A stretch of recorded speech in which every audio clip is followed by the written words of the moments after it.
ಜನ ಗುರುಗಳು ಮಾಡಿದ್ದು ಎಲ್ಲಾ ಪ್ರವಚನವೇ. ಅವರು ಗುರುಗಳು ಶಿವಾನಂದರು ಮಾಡಿದ್ದು ಪ್ರವಚನವೇ. ಸಿದ್ಧಾರೂಢರು ಸಹ ಮಾಡಿದ್ದು ಪ್ರವಚನವೇ. ಏನು ಈ ಸಂಪ್ರದಾಯ, ವೇದಾಂತದ ಸಂಪ್ರದಾಯ, ಜ್ಞಾನ ಮಾರ್ಗ ಇದೊಂದು ಸಂಪ್ರದಾಯ ಅಲ್ಲ. ಜ್ಞಾನ ಅನ್ನೋದು ಒಂದು ಯಾವುದೋ ಒಂದು ನಾನು ಸಿದ್ಧಾಂತ ಅದನ್ನೊಂದು ಏನೋ ಸ್ಥಾಪಿಸ್ತೀವಿ ಅಂತ ಅಲ್ಲ. ಅದು ಒಂದು ಅನುಭವ. ಅದು ನನ್ನ ಅನುಭವ. ನನಗೆ ಈಗ ದೇಹ ನಾನು ಇದು ನನಗೆ ದೇವನಿಗಿಂತ ದೇಹದ ಮೇಲೆ ಬಹಳ ನನಗೆ ನಂಬಿಕೆ, ಬಹಳ ಅದರ ಮೇಲೆ ಶ್ರದ್ಧೆ. ದೇಹವನ್ನ ನಾನೇ ದೇಹ ಇದನ್ನ ಹೋಗ್ಬೇಕಾಗಿದೆ. ಅದೆಲ್ಲವೂ ಹೋಗ್ಬೇಕಂದ್ರೆ ಈ ಶ್ರವಣ ಮನನಾದಿಗಳು. ಜ್ಞಾನಕ್ಕೆ ಅದೇ ಸಾಧನ. ಯೋಗಕ್ಕೆ ಯಮ ನಿಯಮಾದಿಗಳೇ ಸಾಧನ. ಭಕ್ತಿಗೆ ಅಲ್ಲೂ ಎಲ್ಲ ಸಾಧನಗಳಿದೆ. ಅಲ್ಲಿ ಮೊದ್ಲು ಭಕ್ತಿ, ಅವನು ಭಕ್ತ, ಇದೆಲ್ಲ ಅಲ್ಲೂ ಶಿವ ಇವರಲ್ಲೂ ಶಕ್ತಿ ವಿಶಿಷ್ಟಾದ್ವೈತದಲ್ಲೂ ಅಲ್ಲೂ ಎಲ್ಲ ಇದೆ. ಭಕ್ತ, ಮಹೇಶ್ವರ, ಪ್ರಸಾದಿ, ಪ್ರಾಣಲಿಂಗ, ಐಕ್ಯ, ಶರಣ, ಆ ರೀತಿ ಯಾವುದೇ ಸಾಧನ ಮಾರ್ಗದಲ್ಲೂ ಹೋದ್ರುನು ಎಲ್ಲದ ಕಡೆನೂ ಕ್ರಮಬದ್ಧವಾಗಿ ಮಾಡಿದ್ದಾರೆ. ನಾನು ಸಾಧಕ ಅಲ್ಲದೆ ಇರೋದ್ರಿಂದ ನಾನು ಇಲ್ಲಿಯ ಸಾಧನವನ್ನ ಅಲ್ಲಿ ಬಳಸ್ತೀನಿ, ಅಲ್ಲಿಯ ಸಾಧನವನ್ನ ಇಲ್ಲಿ ಬಳಸಿ. ನಮ್ಮ ಅಪ್ಪೋರ್ ಅಂತಿದ್ರು, ಯಾಕೆ ಈ ವೇದಾಂತದವರೆಗೂ ಸಿದ್ಧಾಂತದವರೆಗೂ ಆಗಲ್ಲ ಅಂದ್ರೆ, ವೇದಾಂತದವ್ರಿಗೆ ಸಿದ್ಧಾಂತದ ಬಗ್ಗೆ ಗೊತ್ತಿಲ್ಲ, ಸಿದ್ಧಾಂತದವ್ರಿಗೆ ವೇದಾಂತದ ಬಗ್ಗೆ ಗೊತ್ತಿಲ್ಲ. ನಾವೇನಂತೀವಿ, ವೇದಾಂತ ಸಿದ್ಧಾಂತ ಯಾವಾಗ ಮುಗಿಯುತ್ತೋ, ಈ ವಿಜ್ಞಾನ ಯಾವಾಗ ಮುಗಿಯುತ್ತೋ ಆಗ ನಮ್ಮ ವೇದಾಂತ ಪ್ರಾರಂಭ. ನಮ್ಮ ಅಪ್ಪವ್ರು ಅಂತಿದ್ರು, ಎಲ್ರಿ ಅದೇನಾದ್ರು ನಿಲ್ಲಕ್ಕೆ ಏನಾದ್ರು ಒಂದು ಸ್ಥಳ ಇದೆಯಾ ಅಂತಿದ್ರು. ನಾವು ಎಲ್ಲಾ ಜ್ಞಾನದವ್ರು, ನಾವೆಲ್ಲ ವೇದಾಂತದವ್ರು ಹಾಗೆ ತಾನೆ. ಎಲ್ಲಿ ಯಾವಾಗ ಈ ವಿಜ್ಞಾನ ನಿಲ್ಲುತ್ತೋ ಅಲ್ಲಿಂದ ನಮ್ಮ ಅಧ್ಯಾತ್ಮ. ಹಂಗಂದ್ರೆ ಏನು, ನಮ್ಗೆ ಅದೇನೂ ಸ್ಪಷ್ಟ ತಿಳುವಳಿಕೆ ಇರಲ್ಲ. ಯಾರೋ ಎಲ್ಲ ಬಳಸಿರ್ತಾರೆ, ಅದನ್ನ ನಾವು ಸುಮ್ನೆ ಅದನ್ನ ಹೇಳೋದನ್ನ ಕಲ್ತಿರ್ತೀವಿ. ಹಾಗಾಗಿ ನಮ್ಮ ಅಪ್ಪವ್ರು ಅಂತಿದ್ರು, ಆ ಕ್ಷೇತ್ರಗಳು ಅವ್ರವ್ರು, ಅದು ನಮ್ಗ ಅದ್ರದ್ದು ಬಗ್ಗೆ ಗೊತ್ತಿಲ್ಲ, ಹಾಗಾಗಿ ನಾವ್ ಅದ್ರ ಬಗ್ಗೆ ಏನೂ ಮಾತಾಡಬಾರ್ದು. ಎಲ್ಲಾ ಮಾರ್ಗಗಳ ಬಗ್ಗೆಯೂ ನನಗೆ ಗೌರವ ಇರ್ಬೇಕು. ನನ್ನದ ನನ್ನ ಸಾಧನೆ, ನನ್ನ ಅಂತರಂಗಕ್ಕೆ ಯಾವ್ದು ಇಷ್ಟ ಇದೆಯೋ ಅದ್ರ ಬಗ್ಗೆ ಪ್ರೀತಿ, ಅದ್ರಲ್ಲೇ ನಾನು ಮುಂದುವರಿಬೇಕು. ಹಾಗಂತ ಬೇರೆ ಸಾಧನಗಳ ಬಗ್ಗೆ ಅನಾಧಾರ ಮಾಡಬಾರ್ದು, ಅವುಗಳನ್ನ ಕಡಿಮೆ ಅಂತ ಅನ್ಬಾರ್ದು. ಯಾಕೆಂದ್ರೆ ನಮ್ಗೆ ಆ ಕ್ಷೇತ್ರವೇ ಗೊತ್ತಿಲ್ಲ. ಈಗ ವಿಜ್ಞಾನ ಕ್ಷೇತ್ರವೇ ಆಗ್ಲಿ, ನಮ್ಗೆ ಏನ್ ಗೊತ್ತಿದೆ ಅದರದ್ದು? ಅವ್ರ ವಿಜ್ಞಾನಿಗಳ ಒಬ್ಬೊಬ್ರು ಬದುಕನ್ನ ನಮ್ಮ ಅಪ್ಪೋರ ಹತ್ರ ಕೇಳ್ಬೇಕು, ಅವರ ಬದುಕನ್ನ ನೋಡ್ಬೇಕು. ಏನು ಮಹಾತ್ಮರು ಬದುಕದಂಗ್ ಬದುಕಿದಾರ ಅವ್ರು. ಯಾವುದು ಈ ಪ್ರಾಪಂಚಿಕ ವಿಷಯಗಳಲ್ಲಿ ಅವ್ರ ತನ್ಮಯರೇ ಆಗಿಲ್ಲ. ಈಗ ಲಾಸ್ಟ್ ಸ್ಟೀಫನ್ ಹಾಕಿಂಗ್ಸ್ ಅಂತ ಇದ್ರಲ್ಲ, ಅವರು ಏನು ಅವರ ಜೀವನ, ಅವ್ರಿಗೆ 22 ವರ್ಷಕ್ಕೇನೆ ಅವರಿಗೆ ಬಹಳ ದೊಡ್ಡ ಕಾಯಿಲೆ ಅದು. ಆ ಕಾಯಿಲೆ ಬಂದು ಅವ್ರು ಇನ್ನೇನ್ ದೇಹ ಬಿಡ್ತಾರೆ. ಎಲ್ಲಾರು ಡಾಕ್ಟರ್ಸ್ ಇವರು ಎಲ್ಲ ಇನ್ನ ಬರೀ ಒಂದ್ 5 ವರ್ಷ 10 ವರ್ಷ ಎಷ್ಟೋ ವರ್ಷ ಬದುಕ್ಬೋದು ಅಂದಿರ್ತಾರೆ. ಅವ್ರು 80 ವರ್ಷದವರೆಗೂ ಬದುಕ್ತಾರೆ ಅವ್ರು. ಮತ್ತೆ ದೇಹದಲ್ಲಿ ಏನೂ ಕ್ರಿಯೆಗಳು ಮಾಡಕ್ಕಾಗಲ್ಲ ಅವ್ರಿಗೆ, ಕೈಯೇ ಇಲ್ಲ ಅವ್ರಿಗೂ. ಎಂತ ಕಾಯಿಲೆ ಬಂದಿರತ್ತಂದ್ರೆ, ಜಗತ್ತಲ್ಲಿ ಅಪರೂಪಕ್ಕೆ ಯಾರಿಗೋ ಒಬ್ರಿಗೋ ಇಬ್ರಿಗೋ ಬರೋವಂತ ಕಾಯಿಲೆ. ಅದು ಒಂದೊಂದೇ ಅಂಗಗಳು ಸ್ವಾಧೀನ ಕಳ್ಕೊಳ್ಳುತ್ತೆ. ಕೈಯಿನ ಸ್ವಾಧೀನ ಇಲ್ಲ, ಕಾಲಿನ ಸ್ವಾಧೀನ ಏನು ಇಲ್ಲ ಅವರಿಗೆ. ಊಟ ಮಾಡಕ್ ಕೈಯೇ ಅವ್ರಿಗೆ ಆಗ್ತಾನೆ ಇಲ್ಲ, ಬಾಯಿ ತೆಗಿಯಕ್ ಆಗೋದಿಲ್ಲ. ಅವ್ರು ಏನೋ ಇಡೀ ದೇಹವೇ ಅವ್ರಿಗೆ ಸ್ವಾಧೀನ ಇರ್ಲಿಲ್ಲ, ಪ್ರಜ್ಞೆನೇ ಇರ್ಲಿಲ್ಲ. ಆದ್ರೆ ಬುದ್ಧಿ ಮಾತ್ರ ಬಹಳ ಚೆನ್ನಾಗಿ, ಬುದ್ಧಿ ಬಹಳ ಪ್ರಕಾರ. ಅದನ್ನ ಅವ್ರಿಗೆ ಇಲ್ಲಿ ಹೊರಗಡೆ ಬಾಹಿದಲ್ಲಿ ಅವ್ರು ಬಳಸ್ಲೇ ಇಲ್ಲ. ಅದನ್ನ ಅವ್ರಿಗೆ ಇದು ಕೊರತೆ ಅಂತಾನೆ ಅನಿಸ್ಲಿಲ್ಲ ಅವ್ರಿಗೆ. ಅವ್ರು ಅದನ್ನ ಏನು ವಿಶ್ವ ಚಿಂತನೆಗೆ ಇಟ್ಟಿದ್ರು, ಏನ್ ಬಿಗ್ ಬ್ಯಾಂಗ್ ಮಾಡಿದ್ರಲ್ಲ, ಅದನ್ನ ಏನ್ ನಮ್ಗ ಅದ್ ಅರ್ಥನೂ ಮಾಡ್ಕೊಳಕ್ ಆಗಲ್ಲ. ಆ ಭಾಷೆಗಳಾಗ್ಲಿ ಅದಾಗ್ಲಿ, ಅವ್ರು ಬರೀ ಯಾವಾಗ್ಲೂ ಅವ್ರ ಮೆದುಳಲ್ಲಿ ಅವ್ರಿಗೆ ಏನ್ ಅದ್ರಲ್ಲಿ ಹೊಳೆಯುತ್ತಲ್ಲ ಅದು ಹೇಳಕ್ ಆಗ್ತಿರ್ಲಿಲ್ಲ ಅವ್ರಿಗೆ. ಅದಕ್ಕಾಗಿ ಅವ್ರಿಗೆ ಎಲ್ಲವೂ ಅವರಿಗೆ ಮಿಷಿನ್ ನ ಅಳವಡಿಸಿದ್ರು. ಅವ್ರ ಮೆದುಳಲ್ಲಿ ಒಂದು ಚೂರು ಏನಾದ್ರೂ ಹಿಂಗ ಏನಾದ್ರು ಒಂದು ಸುಳಿತು ಅಂದ ತಕ್ಷಣ ಅದಿಲ್ಲಿ ಕಂಪ್ಯೂಟರ್ ಅಲ್ಲಿ ಬರ್ತಿತ್ತು. ಅವ್ರು ಬರೀ ಅವ್ರು ಯಾವಾಗ್ಲೂನು ಅದೇ ಚಿಂತನೆ, ವಿಶ್ವ ಚಿಂತನೆಯಲ್ಲೇನೆ. ಅವ್ರಿಗ್ ದರ್ಶನ ಆಗದ ನಮ್ಗೆ ದರ್ಶನ ಆಗತ್ತೆ. ನಾವೇನ್ ಹೇಳ್ತೀವಿ, ವಿಜ್ಞಾನಿಗಳು ಅದೇನ್ ವಿಜ್ಞಾನ ಎಲ್ಲಿಲ್ಲ. ಯಾರು ನಾನಿಲ್ಲೇನೂ ಸಾಧನೆ ಮಾಡಿಲ್ಲ, ಜ್ಞಾನದಲ್ಲೂ ಮಾಡಿಲ್ಲ, ವಿಜ್ಞಾನದಲ್ಲೂ ಮಾಡಿಲ್ಲ, ಬರೀ ಹೆಂಡತಿ ಮಕ್ಕಳು ವ್ಯಾಮೋಹದಲ್ಲಿ ಇರೋರು ಆರಾಮಾಗಿ ನಾವು ಎಲ್ಲಾ ಕ್ಷೇತ್ರವನ್ನ ಆರಾಮಾಗಿ ಅಂತೀವಲ್ಲ. ಅದೇನ್ ಭಕ್ತಿ ಏನು, ಯೋಗ ಏನು, ಹೀಗೇನು, ನಾವು ಸಾಧಕರಾಗೋದಕ್ ಕಷ್ಟ. ನಮ್ಮ ಅಪ್ಪವ್ರ ಅಂತೀರ, ಎಲ್ಲಾ ಧರ್ಮವನ್ನು ಗೌರವದಿಂದ ನೋಡ್ಬೇಕು, ಎಲ್ಲಾ ಸಾಧನವನ್ನು ನೋಡ್ಬೇಕು ಗೌರವದಿಂದ. ಯಾಕೆ ನಮ್ಗೆ ಆ ಕ್ಷೇತ್ರದ ಬಗ್ಗೆ ಏನೂ ಗೊತ್ತಿಲ್ಲ. ಎಲ್ಲೋ ಅಲ್ಲಿ ಇಲ್ಲಿ ಕೇಳಿರೋ ಮಾತುಗಳನ್ನ ಅವುಗಳನ್ನ ಕೇಳಿ ತಿಳುವಳಿಕೆಯಿಂದ ಆ ಸಾಧನವನ್ನ ಸರಿಯಲ್ಲ, ಅದಾದ್ಮೇಲೆ ಇದು ನಾವ್ ಹೇಗಂತೀವೋ ಹಾಗೆ ಅವರು ಅಂತಾರೆ. ಅವ್ರು ಎಲ್ಲಿ ಯಾವಾಗ ವೇದಾಂತ ನಿಲ್ಲುತ್ತೋ ಅಲ್ಲಿಂದ ನಮ್ಮ ಭಕ್ತಿ ಪ್ರಾರಂಭ ಅಂತ ಅವರು ಅಂತಾರೆ. ಎಲ್ಲಾ ಮಾರ್ಗದವರು ಹಾಗೆ ಅಂತಾರೆ. ಅವ್ರವರಿಗೆ ಅವ್ರವರ ಕ್ಷೇತ್ರ, ಅವ್ರವರ ಮಾರ್ಗಗಳು ಅವರಿಗೆ ಶ್ರೇಷ್ಠ. ಮತ್ತೆ ರಾಮಕೃಷ್ಣ ಪರಮಹಂಸರಾಗ್ಲಿ, ನಮ್ಮ ಅಪ್ಪವರಾಗ್ಲಿ ಎಲ್ಲಾರು ಅಂತಿದ್ರು, ಎಲ್ಲರೂ ದೇವನ ಕಡೆಗೆ ಹೊರಟಿರೋದು. ವಿವೇಕಾನಂದರು ಸಹ ಅಂತಾರೆ, ಇಡೀ ಜಗತ್ತೇ ದೇವನ ಕಡೆಗೆ ಹೊರಟಿರೋದು. ಎಲ್ಲವೂ ಆತ್ಮವಸ್ತುವಿನಿಂದ ಬಂದಿದೆ. ಪೂರ್ಣಮದ ಪೂರ್ಣಮಿದಂ ಪೂರ್ಣಾತ್ ಪೂರ್ಣಮುದ ಎಲ್ಲವೂ ಆತ್ಮವಸ್ತುವಿನಿಂದನೇ ಹೊರಟಿರೋದು. ಎಲ್ಲವೂ ಕೊನೆಗೆ ಆತ್ಮವಸ್ತುವಿನಲ್ಲೇ ಹೋಗ್ಬೇಕು. ಹಾಗಾಗಿ ಕೆಲವು ಮುಂದೆ ಇರುತ್ತೆ, ಕೆಲವು ಹಿಂದೆ ಇದೆ, ಆದ್ರೆ ಎಲ್ಲರೂ ಹೊರಟಿರೋದು ಆ ಆತ್ಮವಸ್ತುವಿನ ಹತ್ರನೇ. ಹಾಗಾಗಿ ನಮಗೆ ಎಲ್ಲಾ ಮಾರ್ಗಗಳ ಎಲ್ಲದರ ಬಗ್ಗೆಯೂ ಸ್ಪಷ್ಟ ಅಪ್ಪವ್ರಂತಿದ್ರೆ ಎಲ್ಲಾ ಕಡೆಯಿಂದ ಜ್ಞಾನ ಬರ್ಬೇಕು. ನಮ್ಮ ಕಿವಿ, ಕಣ್ಣು, ಇಂದ್ರಿಯಗಳು, ಬುದ್ಧಿ ಎಲ್ಲವನ್ನೂ ಗ್ರಹಿಸ್ಬೇಕು. ಎಲ್ಲದರ ಅಧ್ಯಯನವೂ ಇರ್ಬೇಕು. ಯಾವುದ್ರದನ್ನು ಬೇಡ ಇದು ಬೇಡ ಇದು ಬೇಡ ಅನ್ಬಾರ್ದು. ನಮ್ಮ ಅಪ್ಪಾಜಿಗೆ ಅಪ್ಪವ್ರು ಅದನ್ನ ಹೇಳ್ತಿದ್ರು ಅಂತ ಹೇಳ್ತಿದ್ರು. ರಜನೀಶ್ ಅವ್ರದ್ದು, ಓಶೋ ಅವ್ರದ್ದು, ಅವ್ರ ಬಗ್ಗೆ ಎಲ್ಲ ಏನೇನೋ ಇತ್ತಲ್ಲ. ಹಾಗಾಗಿ ಅಪ್ಪಾಜಿಗೆ ಅಪ್ಪವ್ರು ಕೇಳಿದ್ರು ಅದನ್ನ ಓದಿದಿರಾ ಅಂತ. ಇಲ್ರಿ ಅಪ್ಪ ಅದನ್ನೆಲ್ಲ ಹಿಂಗೆಲ್ಲ ಅವ್ರ ಬಗ್ಗೆ ಎಲ್ಲ ಕೇಳಿದೀವಲ್ಲ, ಅದಕ್ಕೆ ಅದನ್ನೆಲ್ಲ ಯಾರು ಹೇಳಿ ಓದ್ರಿ ಅದನ್ನ ಅಂತಂದ್ರು ಅಪ್ಪವ್ರು. ರಜನೀಶ್ ಅವರಷ್ಟು ಜ್ಞಾನ ಇನ್ ಯಾರಿಗೂ, ಅವ್ರ ಎಲ್ಲಾ ವಿಷಯದಲ್ಲೂ ಬಹಳ ತಳಸ್ಪರ್ಶ. ಒಂದು ಬುದ್ಧನ ಬಗ್ಗೆ ಆಗ್ಲಿ ತಗೊಳ್ಳಿ, ಅವ್ರು ಪೂರ್ತಿ ಅವರಷ್ಟು ಚೆನ್ನಾಗಿ ಇಲ್ಲಿವರೆಗೂನು ಯಾವ ಸಾಹಿತ್ಯವೂ ಇಲ್ಲ. ಒಬ್ರ ಬಗ್ಗೆ ಅವ್ರೇನಾದ್ರು ರಾಧೆ ಬಗ್ಗೆ ಆಗ್ಲಿ, ಕೃಷ್ಣನ ಬಗ್ಗೆ ಆಗ್ಲಿ, ಭಕ್ತಿಯ ಬಗ್ಗೆ ಆಗ್ಲಿ, ಕರ್ಮದ ಬಗ್ಗೆ ಆಗ್ಲಿ, ಜ್ಞಾನದ ಬಗ್ಗೆ ಆಗ್ಲಿ ಬಹಳ ತಳಸ್ಪರ್ಶ. ಅವ್ರು ಎಷ್ಟೋ 1,00,000 ಗ್ರಂಥಗಳನ್ನ ಅವ್ರು ಓದಿರ್ತಾರ. ಅವ್ರ ಇವ್ರು ಯಾರು ರಜನೀಶ್ ಅವ್ರಿಗೆ ಒಂದೊಂದ್ ಸೆಕೆಂಡ್ ಒಂದೊಂದ್ ಗ್ರಂಥ ಅವ್ರು ಮುಟ್ತಿದಾಗೆ ಗೊತ್ತಾಗ್ತಿರತ್ತ ಅವ್ರ ಗ್ರಂಥ ಇದ್ರದ ಇಷ್ಟೇ ಇದ್ರದ್ದು ವ್ಯಾಲ್ಯೂ. ಆ ರೀತಿ ಅಷ್ಟು ಅಧ್ಯಯನ. ಮತ್ ಮಹಾತ್ಮರು ಜ್ಞಾನಿಗಳವ್ರು, ಅವ್ರಿಗೆಲ್ಲದರ ಅದಕ್ಕೆ ಓದ್ರೆ ಅವ್ರದನ್ನ ಯಾಕೆ ಓದ್ರಿ ಅಂದ್ರಪ್ಪ ಅವ್ರು. ಅಂದ್ರೆ ಎಲ್ಲದರ ಜ್ಞಾನವೂ ಇರ್ಬೇಕು ನಮಗೆ. ಯಾವುದರ ಬಗ್ಗೆಯೂ ಸಂಕುಚಿತ ಭಾವನೆ ಇರಬಾರ್ದು. ವಿಶಾಲ ಭಾವನೆ ಯಾವಾಗ ನನ್ನ ಮನಸ್ಸಿಗೆ ಬರುತ್ತೋ ಆಗ ಆತ್ಮವಸ್ತುವಿನ ಕಡೆ ಹೋಗ್ತೀನಿ. ಮನಸ್ಸು ಯಾವಾಗ ನಿಂತ ನೀರಾಗುತ್ತೋ, ನನ್ನದೇ ಒಂದು ಯಾವ್ದು ಅಭಿಮಾನ ಬೆಳೆಸ್ಕೊಂಡು, ಒಂದು ಸಂಪ್ರದಾಯವನ್ನ ಬೆಳೆಸ್ಕೊಂಡು, ಒಂದು ಸಾಧನೆಯಲ್ಲಿ ಅದು ನನ್ನ ಮಾಡಿದ್ರೆ ಅದು ನನ್ನ ಬೆಳವಣಿಗೆಗೆ ಬಹಳ ಅಪಾಯ. ಸಾಧಕ ಆಗಿರೋನು ಯಾವಾಗ್ಲೂ ಜ್ಞಾನವನ್ನ ಎಲ್ಲಾ ಕಡೆಯಿಂದ ಸ್ವೀಕರಿಸ್ಬೇಕು, ಯಾವ ಧರ್ಮದವರಾಗ್ಲಿ. ಆದರೆ ನನಗೆ ಯಾವುದು ಅಂತಃಕರಣ, ನನ್ನ ಅಂತಃಕರಣವನ್ನ ನಾನು ಆತ್ಮಜ್ಞಾನವನ್ನ ಪಡಿಬೇಕು ಅಂತ ನನ್ನ ಮನಸ್ಸಿಗೆ ಒಂದಿರತ್ತೆ. ಆ ಸಾಧನೆಯಲ್ಲಿ ಮುಂದುವರಿಬೇಕು. ಅದರಲ್ಲಿ ಅತಿಯಾಗಿ ಶ್ರದ್ಧೆ ಪ್ರೀತಿ ಇರ್ಬೇಕು. ಬೇರೆ ಸಾಧನೆಗಳ ಬಗ್ಗೆ ಗೌರವ ಇರ್ಬೇಕು. ನಾವು ಕನೇರಿ ಮಠದಲ್ಲೆಲ್ಲ ನಾವು ಶಿಬಿರ ಮಾಡ್ಬೇಕಾದ್ರಲ್ಲಿ ಎಲ್ಲಾ ರೀತಿಯ ಗುರುಗಳು ಬರ್ತಿದ್ರು. ಅಪ್ಪವ್ರು ಎಲ್ಲಾ ರೀತಿಯವ್ರನ್ನೂ ಕರೆಸ್ತಿದ್ರು. ವಾರ್ಕರಿ, ತುಕಾರಾಮರ ವಂಶಸ್ಥರು ಅವರೆಲ್ಲರೂ ಬರ್ತಿದ್ರು ಅಲ್ಲಿಗೆ. ಎಲ್ಲಾರುನು ಅವ್ರು ಬರ್ತಿದ್ರು, ಕರ್ಮದವ್ರು ಬರ್ತಿದ್ರು, ಜ್ಞಾನದವ್ರು ಬರ್ತಿದ್ರು, ಭಕ್ತಿಯವ್ರು ಬರ್ತಿದ್ರು, ಮಾಳ್ಗೆಯವರು, ಅವರೆಲ್ಲರೂ ಕರ್ಮ ಸಿದ್ಧಾಂತದವ್ರವ್ರು, ದ್ವೈತ ಸಿದ್ಧಾಂತದವ್ರು, ಅವರೂ ಬರ್ತಿದ್ರು. ಹಾಗಾಗಿ ಅಪ್ಪವ್ರು ನಮ್ಗೆ ಎಲ್ಲಾ ರೀತಿಯ ಜ್ಞಾನವನ್ನು ನಮ್ಗೆ ಉಂಟು ಮಾಡಿದ್ರು. ಎಲ್ಲಾ ರೀತಿಯ ಜ್ಞಾನವನ್ನ ಪಡಿಬೇಕು ಅಂತಿದ್ರು. ಕಣ್ಣಾಗ್ಲಿ ಕಿವಿ ಆಗ್ಲಿ ಎಲ್ಲವೂ ಜ್ಞಾನಕ್ಕಾಗಿ ಪರಿತಪಿಸ್ತಾ ಇರ್ಬೇಕು. ಎಲ್ಲವನ್ನೂ ಸ್ವೀಕಾರ ಮಾಡ್ಬೇಕು. ಹಾಗಾಗಿ ಎಲ್ಲಾ ಶಾಸ್ತ್ರಗಳನ್ನ ಸಾಧನೆಗಳನ್ನ ಗೌರವಿಸ್ಬೇಕು ನಾವು. ಆ ಕನೇರಿ ಮಠದಲ್ಲಿ ಕೆಲವು ಸನ್ಯಾಸಿಗಳು ಗುರುಗಳೆಲ್ಲ ಇನ್ನೂ ಪಾಪ ಚಿಕ್ಕವರಿದ್ರು. ಅವ್ರೆಲ್ಲಾರು ಏನಂದ್ರೆ ಒಂದು ಸಂಪ್ರದಾಯಕ್ಕೆ ಒಳಗಾಗಿರ್ತಿದ್ವಿ. ಯಾವ್ದಾದ್ರು ಒಂದು ಸಂಪ್ರದಾಯ, ಯಾವ್ದಾದ್ರು ಒಂದು ಮಂತ್ರ, ನಮ್ಮ ಗುರುಗಳು ಆ ಮಠ ಇವುಗಳಿಗೆ ಇದಾಗಿರ್ತಾರಲ್ಲ, ಅವ್ರು ಏನ್ ಮಾಡಿದ್ರುನು ಅವ್ರು ಓಂ ನಮಃ ಶಿವಾಯ ಹೇಳೋರು.